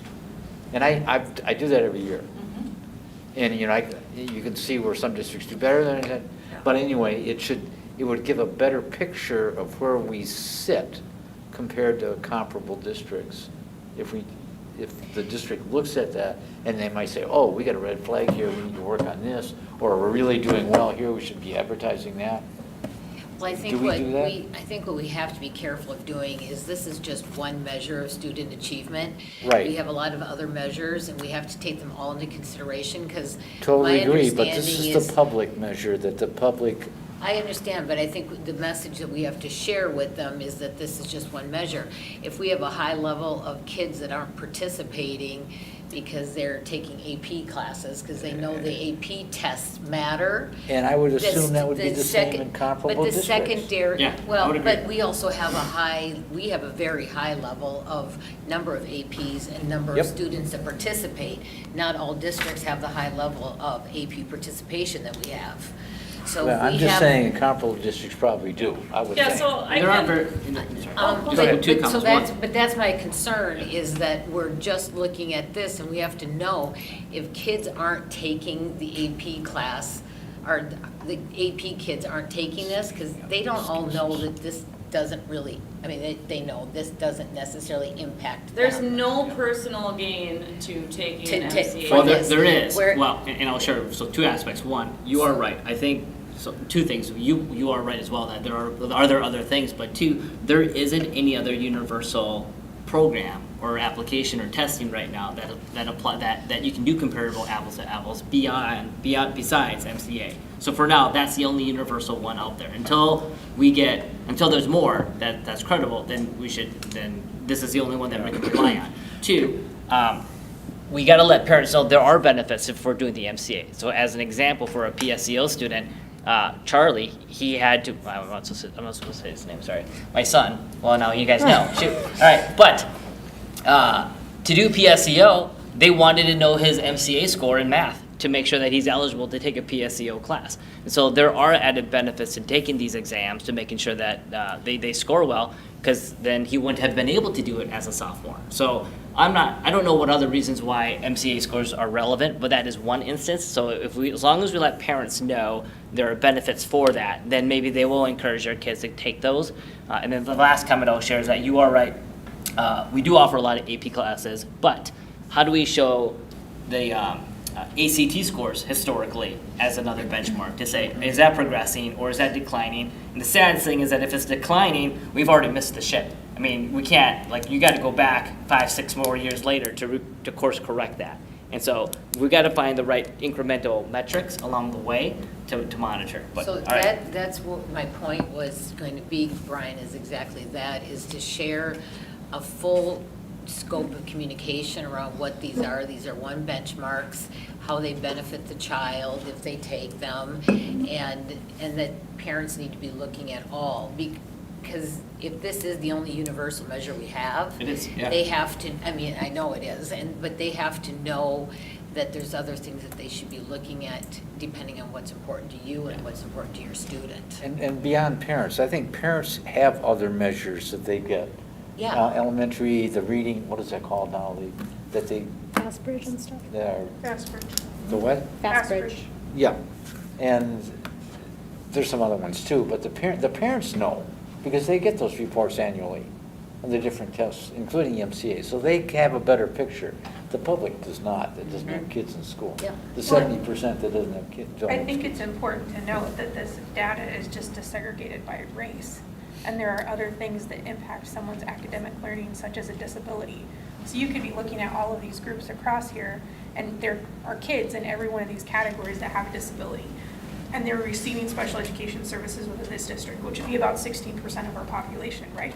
So to qualify for special ed for academic support, you need to be 2 grade levels behind, and we're having them take a test that's at grade level. Your data is already Yeah, they saying. don't qualify for the. No, because the state other stuff, the discontinued that MTAS, step. yeah. So Yeah, I- there's only two, I've there's only always two felt the assessments, right? MC Like, there's the MCA and there's the MTOS. And the MTOS would be for our kids that are a very significant population, like our, maybe Right. like 2 to 3% of the kids that need to take the MTOS. It's very different. They had a middle level one that was like, it was the MCA like 1 or something like that. They discontinued that test, I want to say like 8 to 10 years ago, right? So that gave kids a little bit of like the NWA, where it used to like level down to them a little bit. We don't have that option anymore. So I'm telling you, like, a lot of the special ed families, we opt out because it's not a very good picture of what our kids can actually do. We aren't doing the NWEA anymore? No. So I appreciate all the comments, and I do. We're off track. I big do time. want to say that, it speaks to the complexity of trying to use one measure Right. in a district to determine the success of your students. So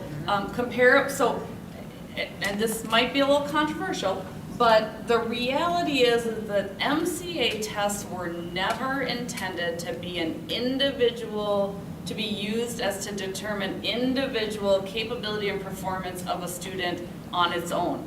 The MCAs are intended to be systems level data, which we should look at from grade levels, from groups of students, to say the MCAs are representative of the standards.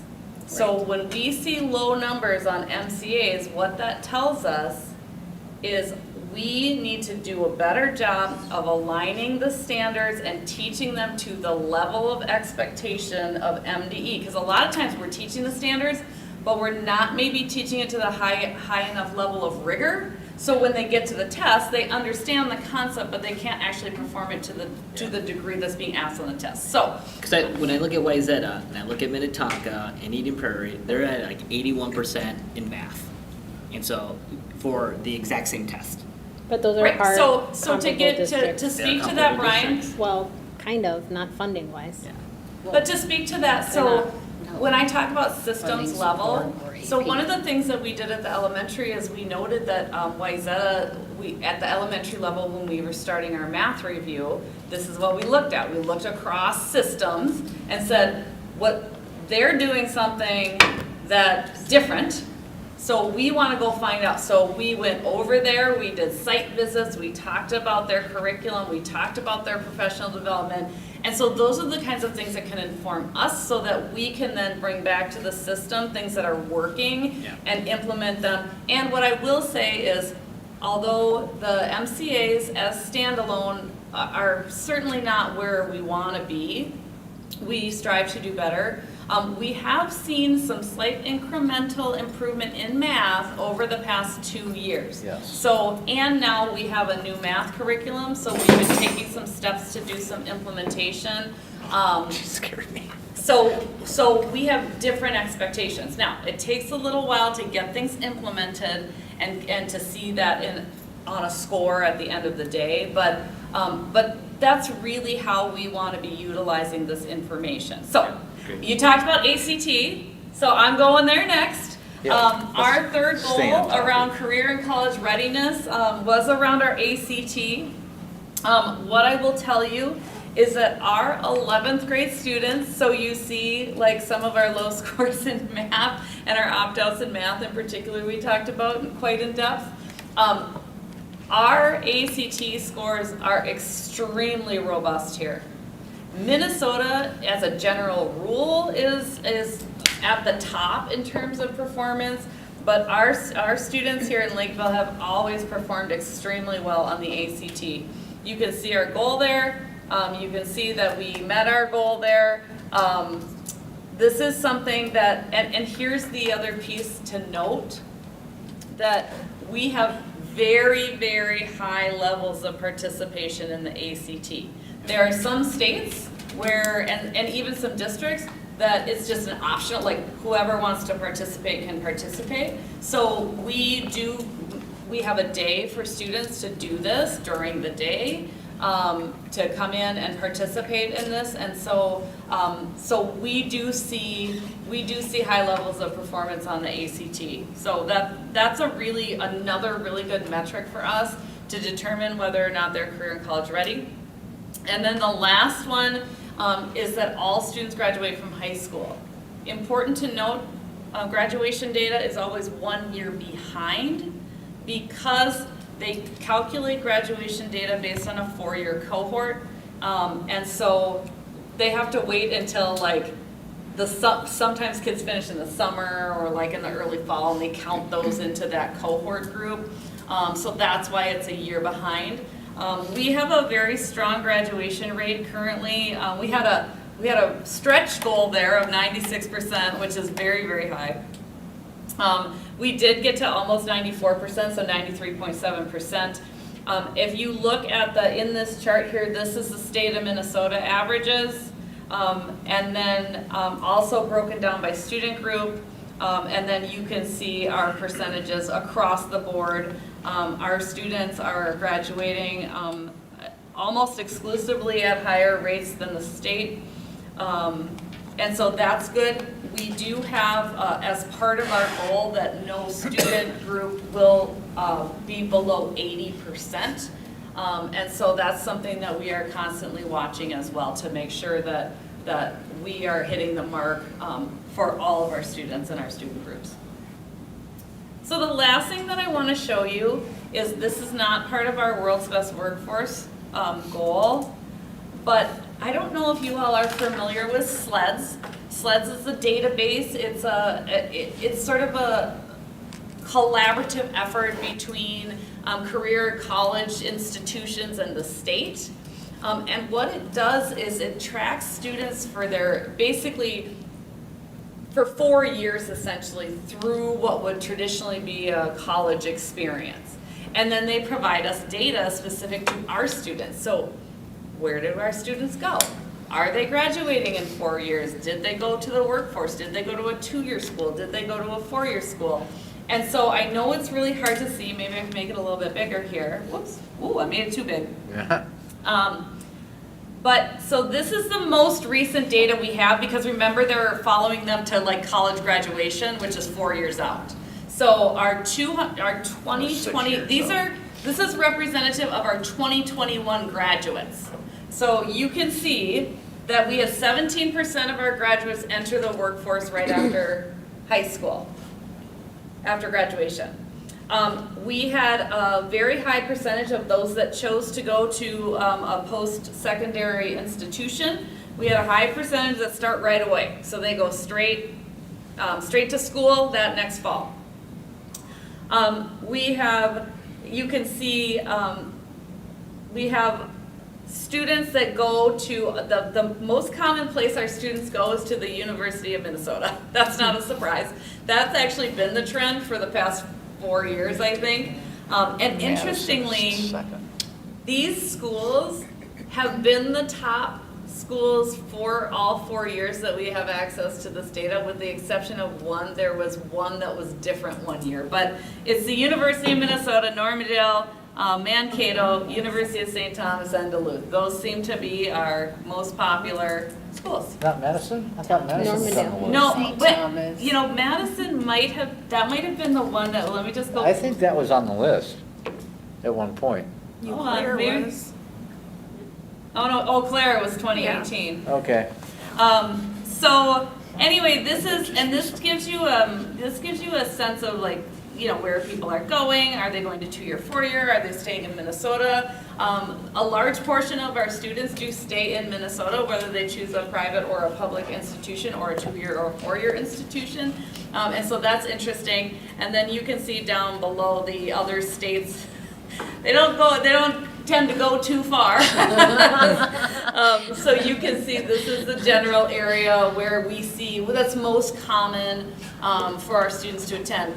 And then sort of speaking to the point that we were talking to earlier related to the MCAs, we do track and look at this. This metric tells us how many students were required to take one or more pre-college courses when they get to college.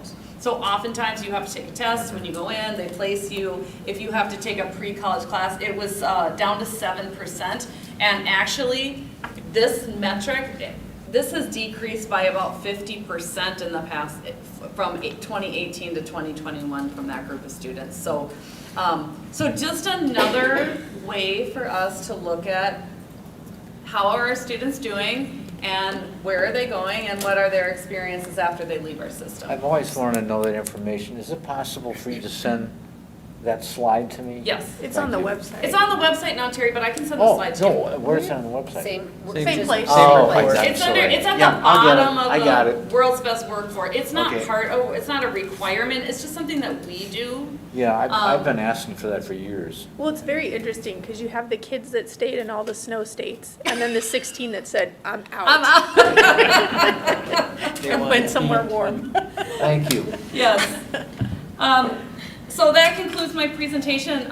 Thank you for the questions and the dialogue. You know, I think these are things that we keep in front of us a lot as we think about, number one, making sure that we do have a balanced assessment framework for our students, that we're not just looking at end of term or end of year assessments, that we're monitoring and adjusting as we move through the system. We have done significant work at the elementary around this.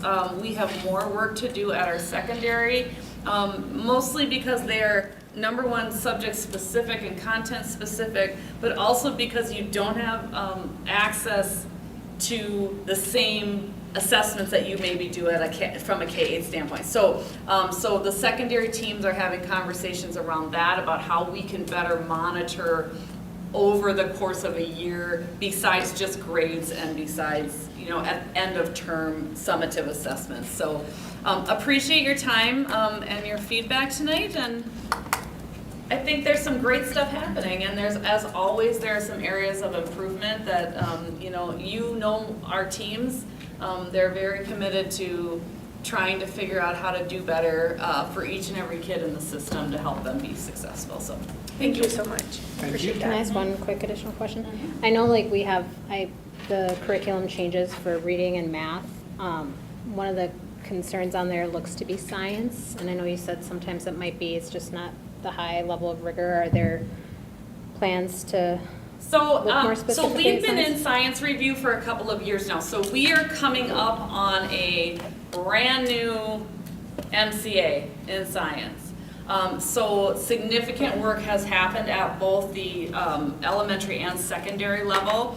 The first time through this process, it's pretty messy. We don't know what to expect to some degree. So, so we're gonna have to see how that goes and what adjustments we need to make. So we are in the process of addressing this. The problem is, I'm just gonna be honest, especially at the elementary, we are in science review, we are doing 65 hours of redact training, we are in math review, we have social studies that they have now just added onto the plate. And so, from a system standpoint, trying to manage that so that it is We need reasonable time. and our teachers Yeah. feel like they have a minute to breathe and be able to implement things to the degree they need to, it's really hard. It is really hard. So I think everyone in the system is doing the best that they can to try to navigate that Right. and get on the, and you cannot prioritize everything. So right now I will tell you, redact is the priority K-3, math is the priority K-4-5. We do have other work happening because we have to, but that really needs to be where the focus needs to be for our teachers. So we have to have some grace in there. The last thing I just wanted to note is that the Achievement and Integration Plan does require a goal around teachers of color and increasing the percentage of staff of color in our system. Just to give you that was not identified as a goal in the plan and should have been, so we are making some amendments to that plan and working with MDE to make sure we have the appropriate goals in the plan. But I can give you a quick snapshot. We have 2,443 staff members in this district. Of those, we have 130 that self-identify, so not everybody chooses to identify. We have 130 that self-identify as staff of color. That's about 5%. From our teaching core in particular, EML identified, so that's our teaching core, that's anyone that's on the EML contract, so that's teachers and counselors and others. Right now, we have 817 EML staff in our system.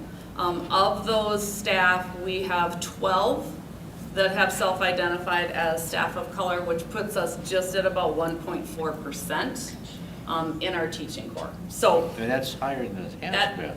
it's Well, the slight- teachers one is higher, but not the, Yeah, so Teacher one is higher. yeah, but not There's the a staff, lot not of- the- yeah, that I won't go into tonight, but there's a lot of nuance and a lot of things that we need to be thinking about to truly be able to diversify. I mean, the goal, of course, is to have your staff, be like to represent your student population. And so we can talk about that at another time, but just to give you a sense of it, we're at 5% overall and 1.4% from the teaching core. And what's the student demographic? Like The- students of color?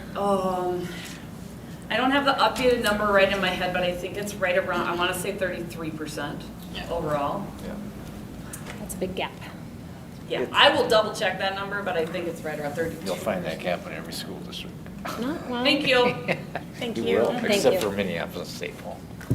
All right, so the last item that we have on the agenda is the appointment process. We started the discussion with that last time with a few ideas that we threw around, and Brian Thompson did a great job of putting together an appointment process document for that. So just kind of want to continue that discussion and see where we sit with that.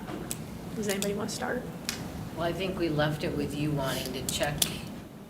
into some things? Yeah, so it was more for you to give you time and space. I appreciate that. Didn't want to hear that, did you? No, but that's fine. I did spend a lot of time thinking about it. I did reread the law, discussed with legal on some of those things, just because I had some questions around particularly 4 key areas for me. One of those was election integrity. It kind of bothers me that the election has already started. And the process of adding something new into that, whereas people have already voted, not knowing that we were considering this. Kind of similar to when we were talking about the forums and, that process during the middle of the election year. So like I said, I'm just stating concerns because I went through all the positives and all the negatives, and I know last time we talked about a lot of positives. So I just really wanted to look into some of those things. The other thing that I did was do a deep dive into the statute and just really try to understand that. And the law does specifically say in situations like this, we should appoint. When I look at historically when this has happened in the district, which is another thing that I did, I went back through all the times that we have been in a situation like this before and what we did. It was an appointment by the board, even though there were opportunities to take someone from the election pool. So I just want to lay that out there. I think the biggest question that I have, and this one is kind of twofold for me, is the assumption that the appointment process, say we were to go with the 4th loser, winner, whatever you want to call it, the appointment process, we still have to formally vote on that as a board, that person. So we're operating under the assumption that everybody's going to vote yes for that 4th place person. I think it puts the board in kind of a precarious situation. One, I don't know if everybody will want to do that when they find out who the 4th place person is. I don't know. But that's political. Not necessarily. Yes, it is. If No, you it's don't- not necessary. Can you let me finish? Like, I'm sorry. I'm I'm not sorry. done. I'm not done. Like I said, it was twofold. It's not necessarily political. When I look at my role as a citizen and my role as a board member, number one, it is my right as a citizen of the United States to vote for who I think is the right person for the job, right? So then, that's my right as a citizen. So then I'm put in this situation where maybe I didn't vote for that person that's in 4th place, but that was my right, and now I'm kind of at an integrity issue here where I didn't vote for them for a reason, and now I just have to accept that because I'm on the board and we decided that. It's kind of contradictory with the voting process. Like, I don't know, I really struggle with that. It's not political. I mean, Well, It's why not- would well, people change it? It's not, it's not political, but I get what you're saying. But Right. it is a difference between the election process and appointments. Correct. So that's where the difference is. And so if I understand this last concern you were just expressing was that We're if we operating all under the assumption. agree to, Yes. say, the fourth largest vote getter will be the appointed person, we still have to vote. Formally vote, on that. yes. But that's what it is, whether we go through the whole the appointment process, if we go through the long process, when we get down to the end, we still have to vote. and correct, may we not. still have to vote, but Yeah. it's not putting me at odds with the person that I have researched and went to all the forums and listened to all the things about who I felt was the right person for the job. And again, we're all individual citizens, and I'm not asking you who you're voting for or where we're going with that. I'm just saying that we all may sit on different pieces of that, and instead of having a discussion about it and deciding who we think is the best candidate for the job, like you would in a typical appointment process, we're just going to appoint the fourth loser. But. Like, I just don't think it. That's the fourth winner. The fourth. They weren't elected. I They know. weren't elected Well, because there are not four then the bubbles on first the loser. thing. Right? There are not four bubbles, so people can't vote for that person, so it technically is the loser. And when I talked through all of these questions with attorneys and legal representation, I'm looking at it going, there's definitely a case for election integrity. There's definitely a case for, I mean, they said this really hasn't been done, so there's no precedent for it. So, I mean, you're leaving yourself open. And granted, there's always going to be someone that's going to disagree. But I just think it puts the board in a very precarious situation where when that fourth person, whatever, and we go to vote on it, just because we agree to appoint the fourth person doesn't mean that vote's gonna go where everyone's gonna vote for them. I Okay. just don't think that's gonna happen. Couple of comments. First, I think we were looking at this option because we felt that the public had more say in who was going to be. I don't think they have any say at all. They They can't do. vote They for the voted fourth for the person. that person has the fourth most votes. But They there's a have no reason that we say- haven't done this before. May I? They have no say if the board selects it. They actually do, because they elected us as representatives, and the law says, Okay, but they don't that have this the is how we should direct- do They it. don't have a direct say in that position ever. So I'm just operating from, like, I work in special ed, and when we go to the gray areas, we always look at the law, we read through things, we figure out what the law says. The law in this case is very clear that we should appoint. Well, and. You but appoint the fourth you- place. Yeah. But we've never done that. So we just That sat here and had doesn't a mean it's whole wrong. discussion about why we don't do that. This whole process we've talked about, we can get it done in 2 weeks if we need to. We need to rush the process. We need to get it done as soon as Billy? possible. And then we're gonna sit here for 30 days and wait until the election and appoint the loser. So I think there's Loser. two different things. It really is, and it's happened before, right? And we're always talking about like these unwritten procedures that we've had as a board. And you yourself said, like, we have a procedure for this. We've done it before. And she's absolutely right. We have. We appoint. So there's two different things with the election integrity and then the appointment. Right. And the appointment process can be whatever we determine it to be. It can Right. be, we want you to be the appointed person, let's vote on it. We could do that, you're Or right. it could be, we want the fourth largest vote getter to be appointed. Or we want to go through this process and select somebody. So there's the election, and then there's the appointment process, and that's whatever we determine it to be.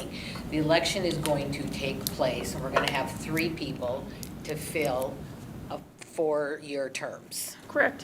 And then what we had discussed the last time as an option, because we are so overlapped with this, is that for the appointment process, instead of going through a process that leaves it up to 7 of us or 6 of us to decide on who that should be, and not having people go through the application process, to respect those that did put their name in to run a campaign. But they still could put their name in. Correct, but, so, I think my concern is like when we She's talked still about it, talking, Kim. that we Like- were going to take the politics out of it. And I don't see that this takes the politics out of it. I just Oh, think it sure puts it all does. on display. People become divided. oh, I on think it. it does take the politics out of it, Sure. and I think it makes it simpler, and to me, I think it just gives respect to those that put their hat into the ring and have been running a campaign, and we know who they are, and I just think it is the simplest way to go because it overlaps, and we haven't done it this way before. I think they did a few years back, but we haven't recently done it. And the example I provided was when the city had the opportunity to do this, they opted to go to the application and interview process instead of just getting the next largest vote getter process. And there was a lot of turmoil through the city because they didn't select the next largest vote getter. And I don't know that we need to put the community through that. But that's the process. Like, so what you're telling me is like, all, the good part about it is that we're skirting our responsibility as a board, saying that this is what we're supposed to do, this is what it legally says, and instead of us going through the process, we want to take Oh, the no, easy no, way no. out. No, It's And giving do we're the saying fourth person. Where did you, They can still apply. It seems like Brian process- wants to say something. No, sorry, I just want to like. the I'll let process Jason finish is it. whatever we determine I have it to lots. being, whether it be the application and interview and selection process, or whether we decide the process is going to be the fourth largest vote getter, or if we're just gonna pick the next guy that walks through the door as the candidate. That process is whatever we determine it to be. And I'm just recommending and asking that we make the process the fourth largest vote getter just because it's so overlapping with the timeline of the election. I get that, I just don't think it helps us as we're trying to work together as a board team. I think it Really? causes more division. And I guess I'm gonna put it back on you two, because you guys have been through a recent appointment twice, and you didn't choose us before, why not? Because, well, the one time, One was the timing. Yeah, but Lynn One was the time. resigned in August. Yeah, so I did some Same time. research, and I can speak to that, because I watched the board meetings an election that year? had that during when you guys did the appointment process and didn't do this. So I did do some research and took some notes, so that's why I did not interject so quickly, so that you guys have time to have dialogue. Let's make sure the dialogue is factual. Yes, yes. So, thanks. I did some research and I read some of the stuff on social media. But here's a few things that I'll share. So there are 4 parts and they're a little bit lengthy. I will share my 4 parts. I will stop sharing anything after that, no commentary, because I've shared my piece. First part is the state statutes. The second part is what the Minnesota School Board Association recommends. Third part is the local history of Lakeville, which I went back and watched more videos. And the fourth part is why we should go down this path or not. So from a legal framework, again, according to state statutes 123, B09, sub 5, the state does empower the school board to appoint a member when there is a vacancy. The community elected these board members and entrusted them to carry out their duties, and that includes appointing a new member as well as hiring a superintendent. So relying on a fourth vote getter from the November election instead of following this process, for my interpretations, would be that we are not fulfilling our responsibilities in going through the application process. So part 2. The Minnesota School Board Association, I connected with them twice and said, hey, they shared with me that the vast majority of school boards conduct an application process to fill vacancies. This allows for an increased pool of a diverse candidates with a wide range of skills that typically may not be available due to campaign limitations. Legally, the school board is not required legally, the school board is not required to conduct an application process. The board can literally say, I'm going to make them Joe Johnson. And without going through the application process, you submit a resolution, we vote on it, and it's done. So while we may not want to go to that particular extreme, because that is not common practice. So the state statute also does not specify a time frame for this process to be completed, allowing the local governing body of the school board the authority to decide when is the most appropriate time. So part 3, here's some historical precedents. Let me share some history. Oh, that's the title in the next paragraph. Lakeville has always appointed new members rather than using the next vote getter. In the past 4 years, so 4 years ago in 2020, we've had 2 instances where we did the application process. In 2020, when school board member Zach Duckworth ran for Senate and won in November, he brought up his transition plan on November 17th to the board, which was an hour and a half minute, last 15 minutes. So the board could prepare for his transition starting on January 1st. However, at that time, school board member Judy Kelleher declined to discuss the topic. Let's not call names out, let's just stick to All facts. right, let That's me rephrase fine. I that. mean, Well, that's- it was in it's it's public public, yeah. It's fine. She just declined to discuss the transition plan because Zach had not officially submitted his resignation. And there was no need to talk about it until he signed his paperwork. I don't know if you remember there, you were there. In this scenario, the school board knew Zach would be done on December 31st, since his Senate term began on January 1st, but no one elected to use the 4th vote getter. In that scenario, which wait, included, wait. hang on, let me Sorry, finish. sorry. In that scenario, Judy, Terry, and David were on that board, and the vote getter at that time was Katie Roberto. And no one wanted to appoint her in that position or even discuss it, despite knowing that she was the 4th vote getter. So in January, when we did the elections in 2021, I believe Judy won the chair position, it was not brought up at all in regards to this appointment.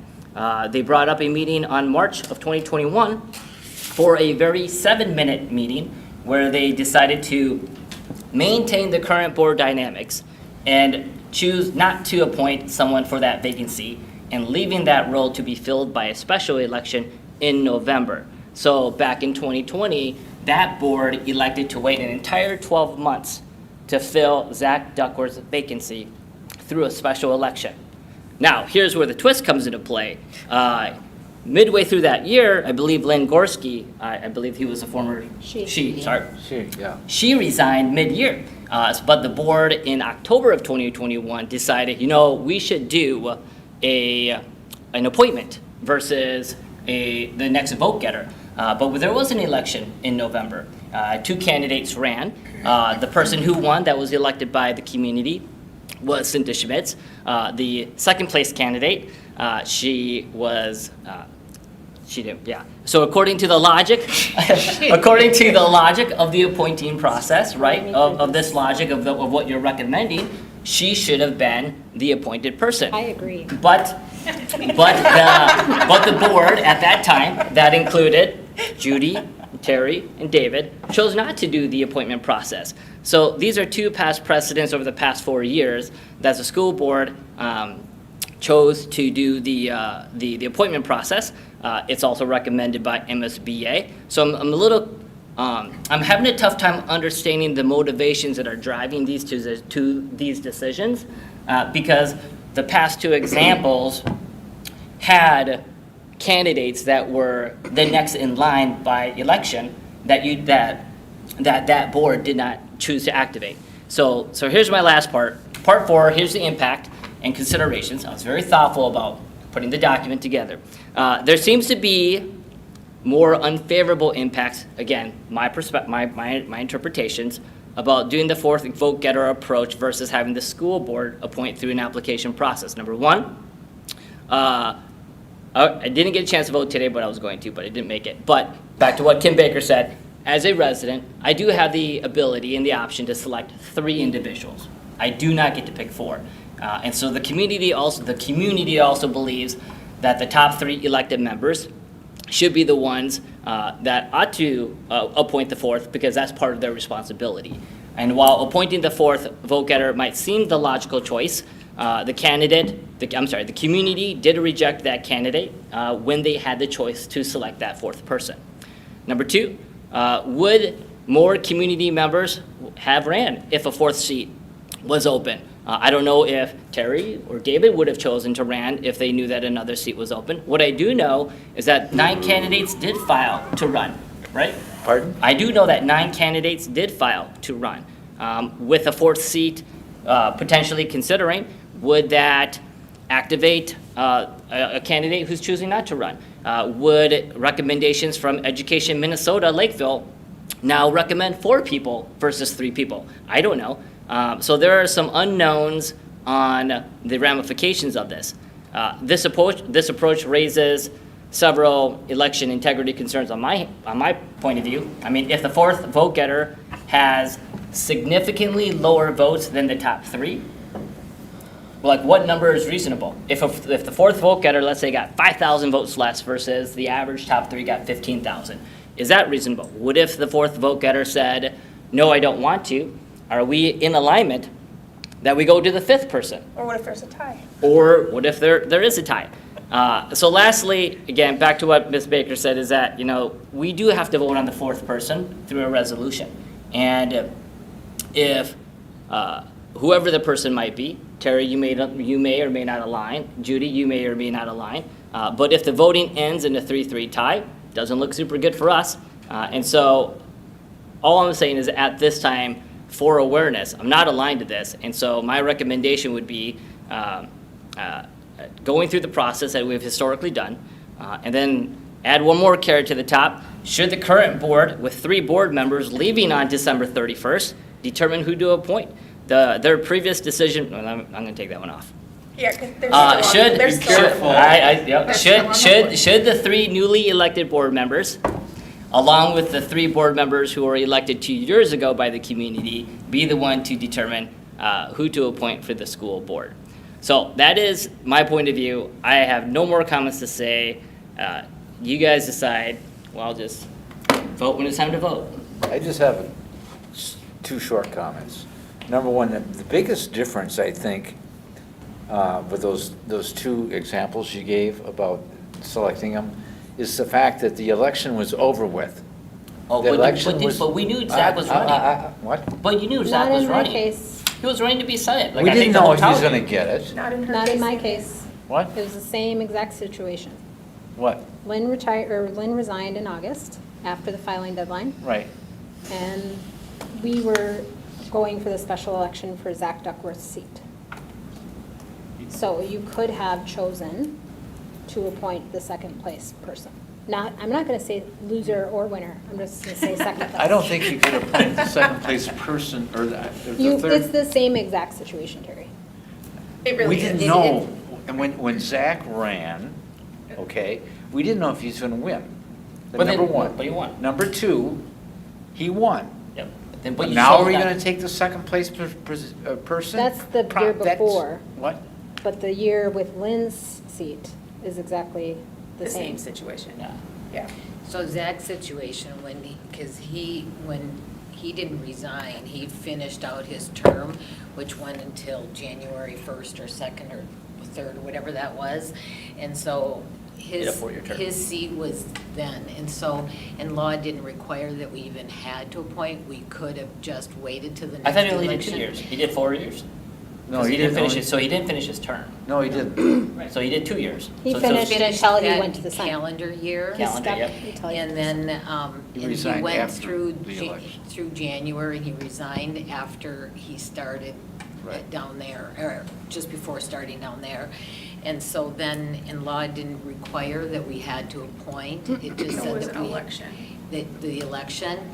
And so, and just remember with the appointment process and at that time, how our district was in a lot, just the community in general was in a lot of disarray because of everything that was happening politically and everything else. And so we chose not to appoint and just let it ride until the 10th to defuse things that were going in the community. And then Lynn did apply or resigned after the filings had closed, and we talked about whether or not we would do the appointment and process with the next vote getter. And I'd have to go back and listen to the discussion on that, but I don't think the majority of the board went with that plan. That's why we did this. I don't remember. So with that process, but this is, to me, every situation, yes, I think it's important to look at the history, but what's happening in our community and what's happened in the last few years is different than what's happening at that time. It was very controversial, and I know there was concerns about if we appoint somebody, just like you're saying, Kim, is that you eventually have to vote on them. Right. You have to vote on that appointment, but not only do you have to vote on that appointment, you then have to wait 30 days. Correct. And make sure that there's not a petition that's going to be filed against that appointment. And that was a big concern because of just the feeling in the community at the time of the 2 previous appointments that we did. I don't feel like it's a very different, like, political situation, but, and I can see when Cinta and I were running, it was 2 of us, right? So it feels a little bit different, because then you're saying, okay, both of these people are just gonna be, let's say she got, 80% of the vote and I got Yep. 20. I mean, that's not how it worked out. Right. And so, but you didn't know that, but let's say that is how it worked out. That would have felt very much different than the actual results, which were different of 1%. So I can see that situation. I mean, in the Katie Roberto situation and this upcoming situation, there's a large pool of applicants that the community is voting on. And the outcome is likely to be similar to previous years of a couple hundred votes difference. And so that's where I just feel like, I feel very uncomfortable thinking about us appointing someone who got 7th or 8th because, and especially, Brian, I'm not trying to criticize the process you have laid out here, but going into January with a vote, so we've got the interviews happening with the current board, but the vote happens in January with the new members coming on board who are going to have a bias against the pool. I think the timeline is negotiable on that. Like, I wasn't really looking at the timeline when I looked at his process. But what I am looking at is that, we've worked really hard to try to build some cohesiveness in how we do things as a board, and I see this as divisive. I really do. Like, if we go through the appointment process, then we all have to, look through the applications, decide the ones that we want to actually interview, talk through it, and this one, we're just saying, nope, we're just gonna take that person, and then it's gonna vote, and then, like I said, we run the risk of 3 of us saying no and 3 of us saying yes. So then what do? Do we go to the 5th person? Do we go to the 6th person? Or then do we start the appointment process and then we're that far behind? Because I'm not aligned. I just, Okay, I just I don't just think have 2 things I to can say and support I'll it. But you shut guys up. have majority, so it's Yeah, I'll whatever just you- add 2 things, and I have to shut up. Number 1, I think it's much more political. Look what happened to the city. That is my example, and I don't want to see I think we're trying to build our school district community together. I think this will be much more divisive, because it was divisive on our last, it divided the community on our last election, big time. When you appointed Robin, it was really divisive? No, not to Robin, the one before that. When you, Well, whether you didn't appoint Zach, remember? So, I'm That's sorry, what- No, you didn't find a With appointment for Katie- Zach. With With Katie Katie. Roberto, we decided not to Why because not? of the division in the community. So you made an There was- opinion for the community. But that was after, I want to be very So clear, make sure, like, that was, You made an opinion for the community. that was after knowing the election results. Right. Like, what I She was feel, she was only off by like a couple hundred votes. I know wasn't she was, I don't, I I will, understand that. but, But this was community, this wasn't just the board, though. We took a month to have that discussion, and we received community feedback. So the discussion and decision wasn't us making a decision for the community. It was us having a conversation with the community to help make a decision. So you gotta remember, the community voted you in to trust you to make those kind of decisions, Who chooses the superintendent? which is the fourth. The So- board, right? That's our job, is to hire the superintendent. What does And that we're have to do saying- with the school board member? Because that's our other job as a school board member. In the law, it states that when we have is to appoint. I guess my feeling is, I think it's, that you're gonna regret going forward with a selection process. Are we leaving? So I thought here, we no, were no, no, no, done. no, they are leaving because they don't have to be here. But so I just want to play this out. Terry's just I Terry's leaving. Wait a second, Terry. I just want to play this out. I think that if, I'm gonna put this out there. There is clearly a group of 3 candidates that are together running. There's 5 other candidates that are maybe not in a line with those 3 candidates. If I think say, that's really fair to say. if I say right I now, don't think that's appropriate. I mean, okay, it's visible, but if But I there are say. also 3 other candidates that are pretty aligned and 2 that are pretty aligned. So I mean, we can She's say just- that If, about. I'm making a point here. Yeah. If I say right now that I'm committed to appointing the 4th elected person, that means regardless of who that is, it doesn't matter if I like that person or not, that is who I'm going with. If there is like what I hear right now is that you and Brian, and I'm not sure about Dave, but when we get to that point of voting, you're gonna say no.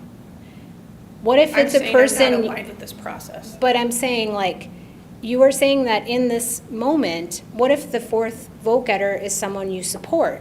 And then you're gonna vote them, like, that's where the political division and the Yes. divisiveness happens. In my I point of don't view- get to change if I say tonight that I'm going with the 4th vote getter, I stand by my word that I'm going with the 4th vote getter, no matter who it is. And I I'm not can't- gonna say no because I don't like that person. I'm gonna acknowledge what the community said to us, and I'm gonna go with that vote. Is if everybody people- going to commit to that? Well, Oh, I will. if we commit as a That's board the in this moral moment, thing that's to what I do. say we do.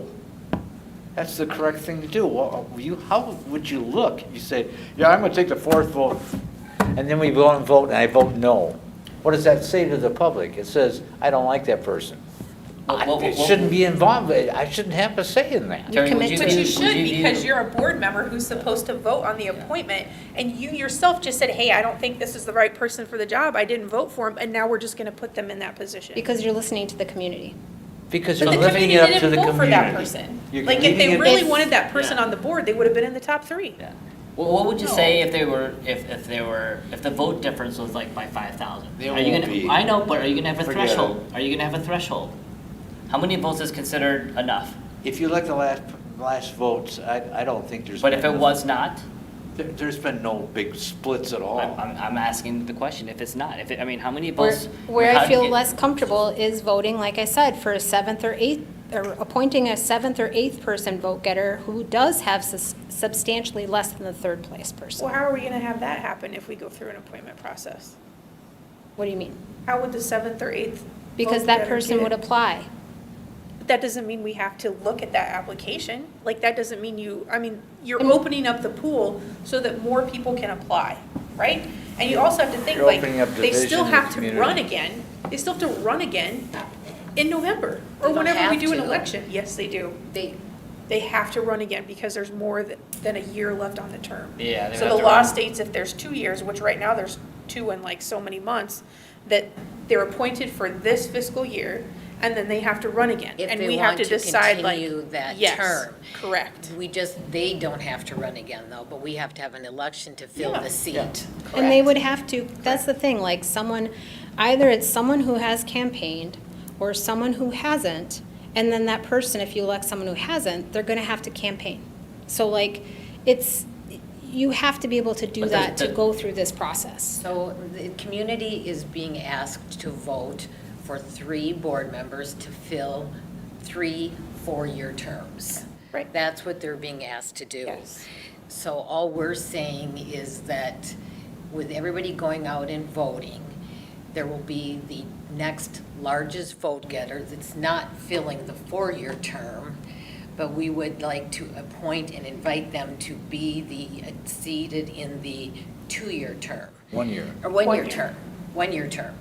And so when that is done, so, but another issue that I really have though is why this is so, because this overlaps so well with the election right now, is bringing on that new member. So if we say the election is November 5th and November 6th, that we ask this person and say, you're the appointed person, and then we go and vote on it, we have to wait 30 days. So they would be a board member in December so that they could get launched and brought in with the new board members that are going to start on January 1st for the 4-year terms. So they're all kind of starting and onboarding and training together. Whereas if we wait until after the first of the year, I don't think we should wait until after the first of the year. okay, so, because then if we do But I wait think till Brian they, does. with the timeline after the first of the year, then they're really not starting until March. Yeah, I don't think we should wait till And after the so, first of the year. so I think all of that is, has to be thought out from the timeline perspective too. And we do have a responsibility to appoint, but that appointment can be whatever we think is best for the situation and the time. And I do know that doing it this way is not as common, but the timing doesn't ever fall into place the way this is falling in place. And, Well, it has before. I mean, we've had the timing like this before. And we just haven't done it. Like, I feel like So I don't think there's- it's already political because the people are in an election. Yeah. Right? It's already there. I don't think there's any more conversations that It's need to not- be had. It's like, if you three would like to use the fourth vote getter, we have quorum, and that is the path that you can go. And then when the election is over, one of you three can submit the resolution with that candidate, and then we'll just have the conversation then. I mean, that's how it is. I mean, there's no need to spend another half an hour. I think we should be making that decision now, because, again, if we say, oh, we'll make a decision later, then we're gonna know who that fourth person is, and that might influence somebody's vote, and that's not right. Yeah. But what Well, he's as- saying is you as guys a- have majority, there's 3 against 2 here, and so just go with that. Well, I think I don't know. where I'm struggling with this is we often say that we make a decision as a board, and when we make that decision, we go forward honoring that decision as a board. So even if you didn't agree with the decision of the overall board, you go along with the process. And so there have been things I didn't agree with in the past, but I'm not going to speak out against it, or I'm not going to, because that's what the board decided. So I think what is hard is Dave isn't here to share his opinion. I Dave think, isn't for it. I talked to think him. if Pardon? we, Dave isn't for it, I talked to Yeah, him. I well, didn't think so. I mean, I would want Dave here to speak for himself. But if we say we're going to do a process to the community, because that is what the majority of this board in this room decided, and then we don't do that, that looks terrible. And I don't think to me, it's like, we make a decision tonight and that's what we do. I just think if it's a post hoc change of opinion for anybody here, for anybody in this room, that's right, I think that looks very bad for our board. So I will state right now, if we go with this process, doesn't matter who it is, that person is getting my vote for appointment. And should from every one of us. Well, So because that is it your changes opinion. That's Yes. your opinion, and so as a school board member elected by the community, they're entrusting me to make sure that we have a school board candidate that we need and that we're looking for. I'm not gonna just. Yeah, but I would your need to- opinion, but not the Yes. public's opinion. Exactly, so Yeah.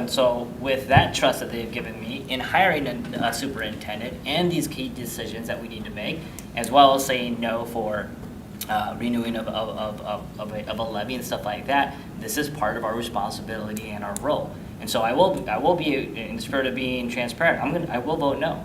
So whatever you guys choose. So whoever it is? Whoever it is, I will vote no. That is not the process of how we're supposed to do things. Okay. What do you want to do? We're getting late. To me, the thing that I really like about it is that it takes all of the, it allows the community to speak and takes our individual opinions out of the equation. And I would rather go with someone who the community has votes behind. And if we say we're gonna do something different on the day, I mean, I just think that looks really bad. That's where I feel like we are not one voice. We're making a decision tonight, but then people are gonna do different things when that comes to be, which I think is very bad. That would be very public, and it would be very Right, detrimental. because for our them, I think. process is going to be advertised. Yep. What do you want to do, chief? Well, do we need to make the decision today? Does it really matter? I mean, can we wait until Kicking November the 4th? can down the road. I mean, does it need to be made today? That's what we agreed upon last week. That's true. We said we were making the decision tonight so that we could get the communication out to the community as soon as possible. Okay.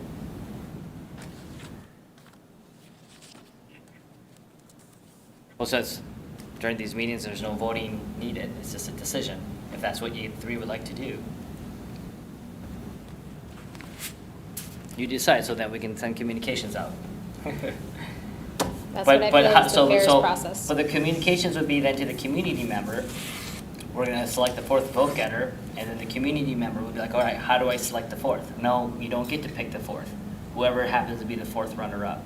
or They don't the- get to pick the person appointed. It's no different. They do by selecting the individuals, by selecting you and I to do this role. That's how they select us. I appreciate that if we weren't in the process of an election, but I feel like this And is this is just. a big This isn't election. part There's of gonna the be a election lot of proc- votes in this This election. isn't part of the election process, this is the appointment process. And the appointment process will be that you will go, Mr. Community Member, you're gonna go vote for 3 4-year terms. And when that election is done, our appointment process will select the 4th largest vote getter to fill this seat for 11 months. But there's no discussion on that. Like, we don't get to discuss that as a board, we don't get to talk about it, like, it's just, that's the person, whether we really feel like that's the person or not. So that's the That's right. integrity issue that I We're- have Well, with but it. we're honoring that the We're honoring community the is community. voting. So can I ask why you didn't do Katie Roberto at that time? Because you had an opinion that she wouldn't be a good member for the board? No, it had nothing Oh, to do. but then why didn't you use Katie Roberto? It I had don't to- really want to get into Oh, like, let me rephrase that. Yeah, I think that's probably a good area. I know, to- but like. It if she wasn't was- about the individuals and stuff, it was more about the, The timing, or did she? no, what was going on within the community politically and everything, not just the school district, but just, it had nothing to do with the individual. Right, I apologize. I want to after be the clear. election. I don't know the individual. I'm just Yeah. saying that she was the fourth vote getter. Mm-hmm. And so while the data was there and the community had her and wanting her to be the fourth vote getter, because she came in fourth place, But- like the logic should have been applied at But the the same time. decision was made, that was a conversation after the election was done. We're having this conversation before the election. Yeah. So we don't know who it is and who is being selected or getting that 4th vote getter place. Yeah, So it's okay. not about any candidate, it's about our community's going out and voting, and they're gonna vote for the top 3. This 4th person, who is like the runner-up, has enough support within the community that we can say has the validity to sit at that table and be able to be a member of the group for 11 months. How many votes do you think, would you feel is reasonable for that fourth person to have? well, we We've kind of already we've- talked we're about like that. Can't ask circling We're at this circling, how point. many school districts are there in the state of Minnesota? 362. And this has not 100. happened. Like, they appoint, out of that many districts, Oh, they no, no, appoint. no, no. They This don't, is appointing. This it's is not deciding appointing, to because an appoint. appointment process means we sit down as a board, we Well, let who the people best apply candidate You can within the interpret it community. that way too, though. So We're appointing the appointments can- fourth person. Board appointments can happen however we determine is best for our situation and our community at the time. And that appointment can be, And as you stated, we have a process, which you said several times when we've been talking about this, we do have a process for appointment. Brian wrote it up, We've used and They now didn't we're do not the gonna same, use they didn't do that. the same thing either time, right? Or Yeah, they they did had the different. same application. They did different things. For one, they deferred until November, and for one, they did an appointment right after the Right. election. And there wasn't But it's not like controversy around they- it, so I guess like. I don't think there if was you're not trying to, controversy like- around Oh, there was. Yes. Right, but nobody went back and like tried to get her recalled or whatever, You have to so. get 1,000. No, I'm not gonna say There were anything You on that. think There that were even if you appoint the petitions. fourth person, that there's not gonna be the same thing? Yes, Yeah, I mean, the I community I don't voted think- for, so. He's saying, because the public spoke. The public They did not didn't speak. vote. The There's majority not a of the fourth circle. public spoke. That's fair. yeah, I We're don't just gonna go feel- around, so if that's that you wanna do, then I guess that's the voice of the board. I just don't agree. I think the problem that we run into is we have another member here, who I'm assuming won't agree with that process either, based on conversations I've had with him. And so then it just, when we go to vote on that person, I don't know what's gonna happen. Well, if it goes honestly, down, he hasn't been here to hear it, so hopefully he's listening to this conversation, so he's not just getting a perspective on it. Correct. So either that or he abstains from not So, voting on it. so Terry and Judy, are you committing that the fourth person, whoever it is, you're gonna vote yes today? That's what I am saying my commitment That's is my with this commitment. That's what you're saying? process. And that's what Okay. I'm asking, if that is our process, that we agree to make that our commitment. Okay. Because it's going blind. We don't know who that fourth vote getter is going to be. Yeah. That means you vote yes for no matter who it is. Yes, And we're- Yes. that's what I'm committed to. Okay. because that's, we're reflecting what the public is telling us. That's fair. I To understand. me, it just goes against everything as far as my integrity. But that's okay. They can vote yes, and then when it's time to vote, then you can have the choice to Three, follow three, along or no, not. then that's the way it Well, goes. it's, like I said, like, we're supposed to have like a say in this process and talk about it as a team, and we're not talking about it. And like, I may not have voted for that person for a very good reason, like, maybe I just listen to things and I don't think they have what it takes to be on the board. And But then it's we're your just going opinion, to, it's not the But public's the public- opinion. But that as a is- So what board, our happens if- opinion matters because we're Okay. supposed We have to 12,000, there were appoint. like The appointment process is 12,500 a votes that board voted appointed for that process. opinion. Okay, I just seems, yeah, I can't figure out that logic. Because if you commit to the fourth place because they've got the fourth most votes and it's only for a year and the people voted for them, I'm gonna say no because Obviously- I don't like that person. Right, but obviously there's logic there because even the city didn't do that. Pardon? The city didn't do that when they had the same option. Yeah, well- The board has never done that. But that's So, where it can here we become go. political. That's because it's a political entity too, and the school board is not supposed Wait, to the city be. is? It's It's nonpartisan. nonpartisan. It is? It is nonpartisan, but there's politics there just as there's politics here. Like, it's not, I have no So do you- opinion about do you- what political party they're affiliated with. I'm just saying It's that not- I listen for like the education things that I'm looking for. And That if you're they don't looking have that for. and I don't vote for it, Yep. then I just have to, I'm sorry that you took your US right as a citizen to vote. Your vote doesn't matter. We're just gonna appoint the loser. So that person will be on for 10 months. 10 months, 11 months, Yep. and we'll make a decision whether or not they're going to continue forward and Yep. run or not run. And then the community will then have a say, and they will need to prove themselves while they're on and be part of the board. But that's the same risk we run when you guys got elected and when Correct. I got elected. Yes. It's the same exact risk. You I don't think- know who. I'm fine with the election process. I just can't, I But have this a is- hard time like combining it with the appointment process. And That's see, where I'm that's- stuck. Yeah, I Do you understand. see where I'm coming from there? I understand where you're stuck, but I'm just saying, to me, I don't see the difference because I'm going to be going and voting for 3 candidates.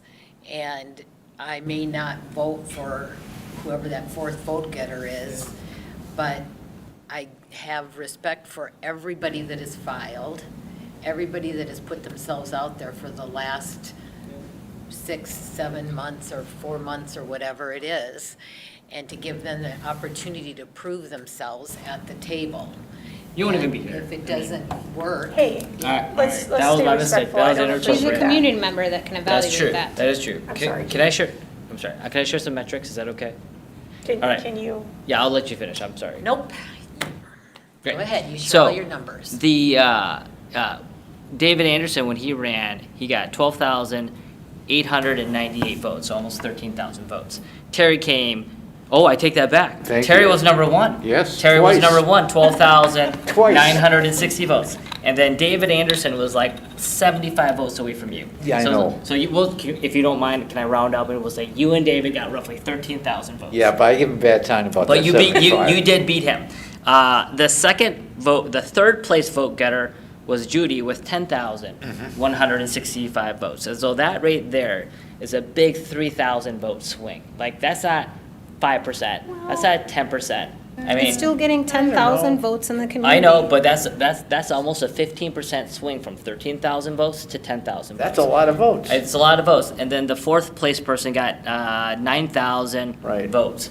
And so, That's a lot. and then the fifth place person got It'll go down. 8,500 votes. And so the difference between the fifth place person and then the fourth place person was less than 5%. And so the board is deciding that those extra 500 votes is just enough for that person to be appointed by the community. I So, mean, I just feel, there's a I big, feel like we're going around in a circle. We are. there's a big So, swing. once the board makes a decision, the majority of the board speaks, the majority of the board has spoken, and then when we leave the table, like I said, I don't agree with it, but the majority of the board has spoken, so it'll be what we do. Can we have a contingency plan where if that person, the fourth person, does not want it, or if there's a tie? Or the person doesn't get voted in. I mean, oh, I don't want to talk about a contingency plan if they're not voted in yet. But I I would think feel, we I just would feel limit it. more comfortable if we're going to do this, Yeah. and this is what the majority of the board has decided, if there's a resolution that we vote on in the meeting on this next 22nd. meeting that we have, that lays out what our process is, and that we are agreeing to that. but if you said, I have to agree to it too. you have to what?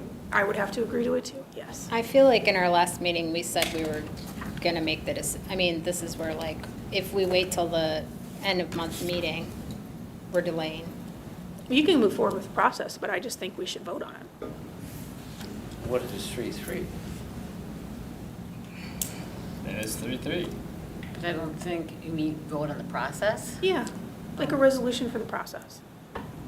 Well, I think if we're gonna decide need what to the have, like, a process is today, contingency. we need to. I can appreciate a contingency, but I feel like that when we met last week, we said we're gonna make a decision tonight so that we can get the Okay. everything out to the Communication community. out. Yes. Yeah. So we can, I don't care for, like, to me, could I agree to, okay, if the fourth person says, no, I don't want to do it, do we then change to an appointment? I mean, we can explore that, but I feel like that wasn't what we said we were going to talk about tonight, was any contingency plan. So I Well, mean, we have can- to have a contingency plan if this is our process. Well, we can discuss Because that. we did talk about that last time, where we said, what if the fourth person says, I don't want to do, like, I ran for a 4-year seat, I don't want that, right? Right. So then, do you go to the fifth person, or do you go to an appointment? Because they're running for Because 4 you're, years. well, as she 4 said, years. we're offering them an opportunity, which is fine. They may turn that down. Okay, if they turn it down, then I feel like we have to discuss what You go to the fifth alternative, place person. or I think we, we should discuss what we do.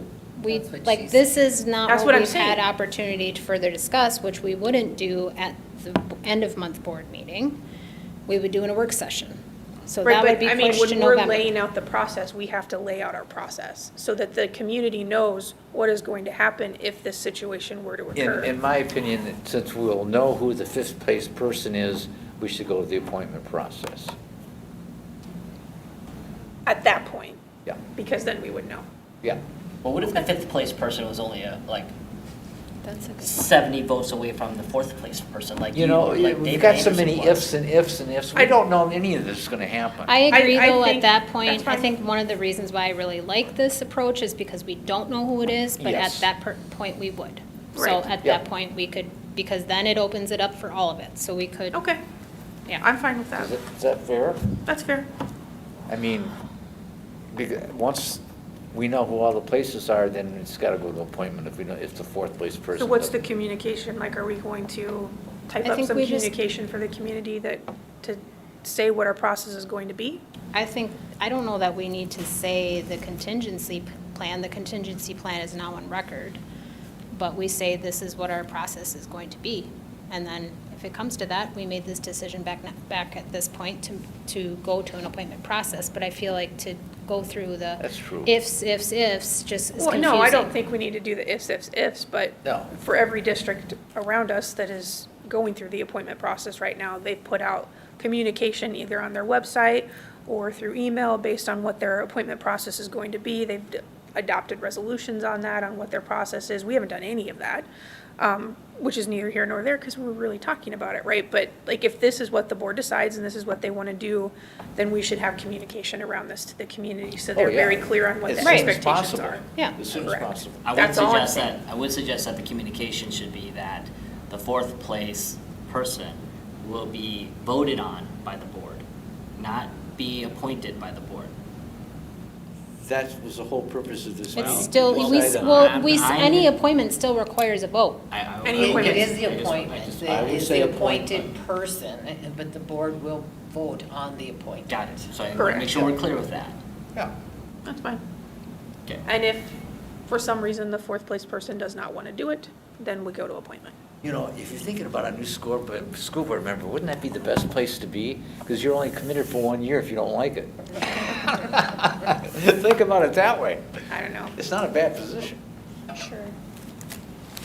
All right, so that was all that we have on discussion for tonight. I guess like, will communications type something like that up or should we type something? Well, we'll take a shot at it, but Okay. I think the logistical process of this will have the potential to require refinements. Okay. I'm going to try to keep it as simple as possible. Okay, That would be good. I appreciate that. All right, well, thank you everybody for your attention tonight. Terry wanted to go to midnight. I'm sorry, Terry, we're gonna, I'm we're fired gonna up. be done at like It was that 8:40. wine, I think. Thank you, good night. Hey, Brian, I need to talk to you about one thing. Yes.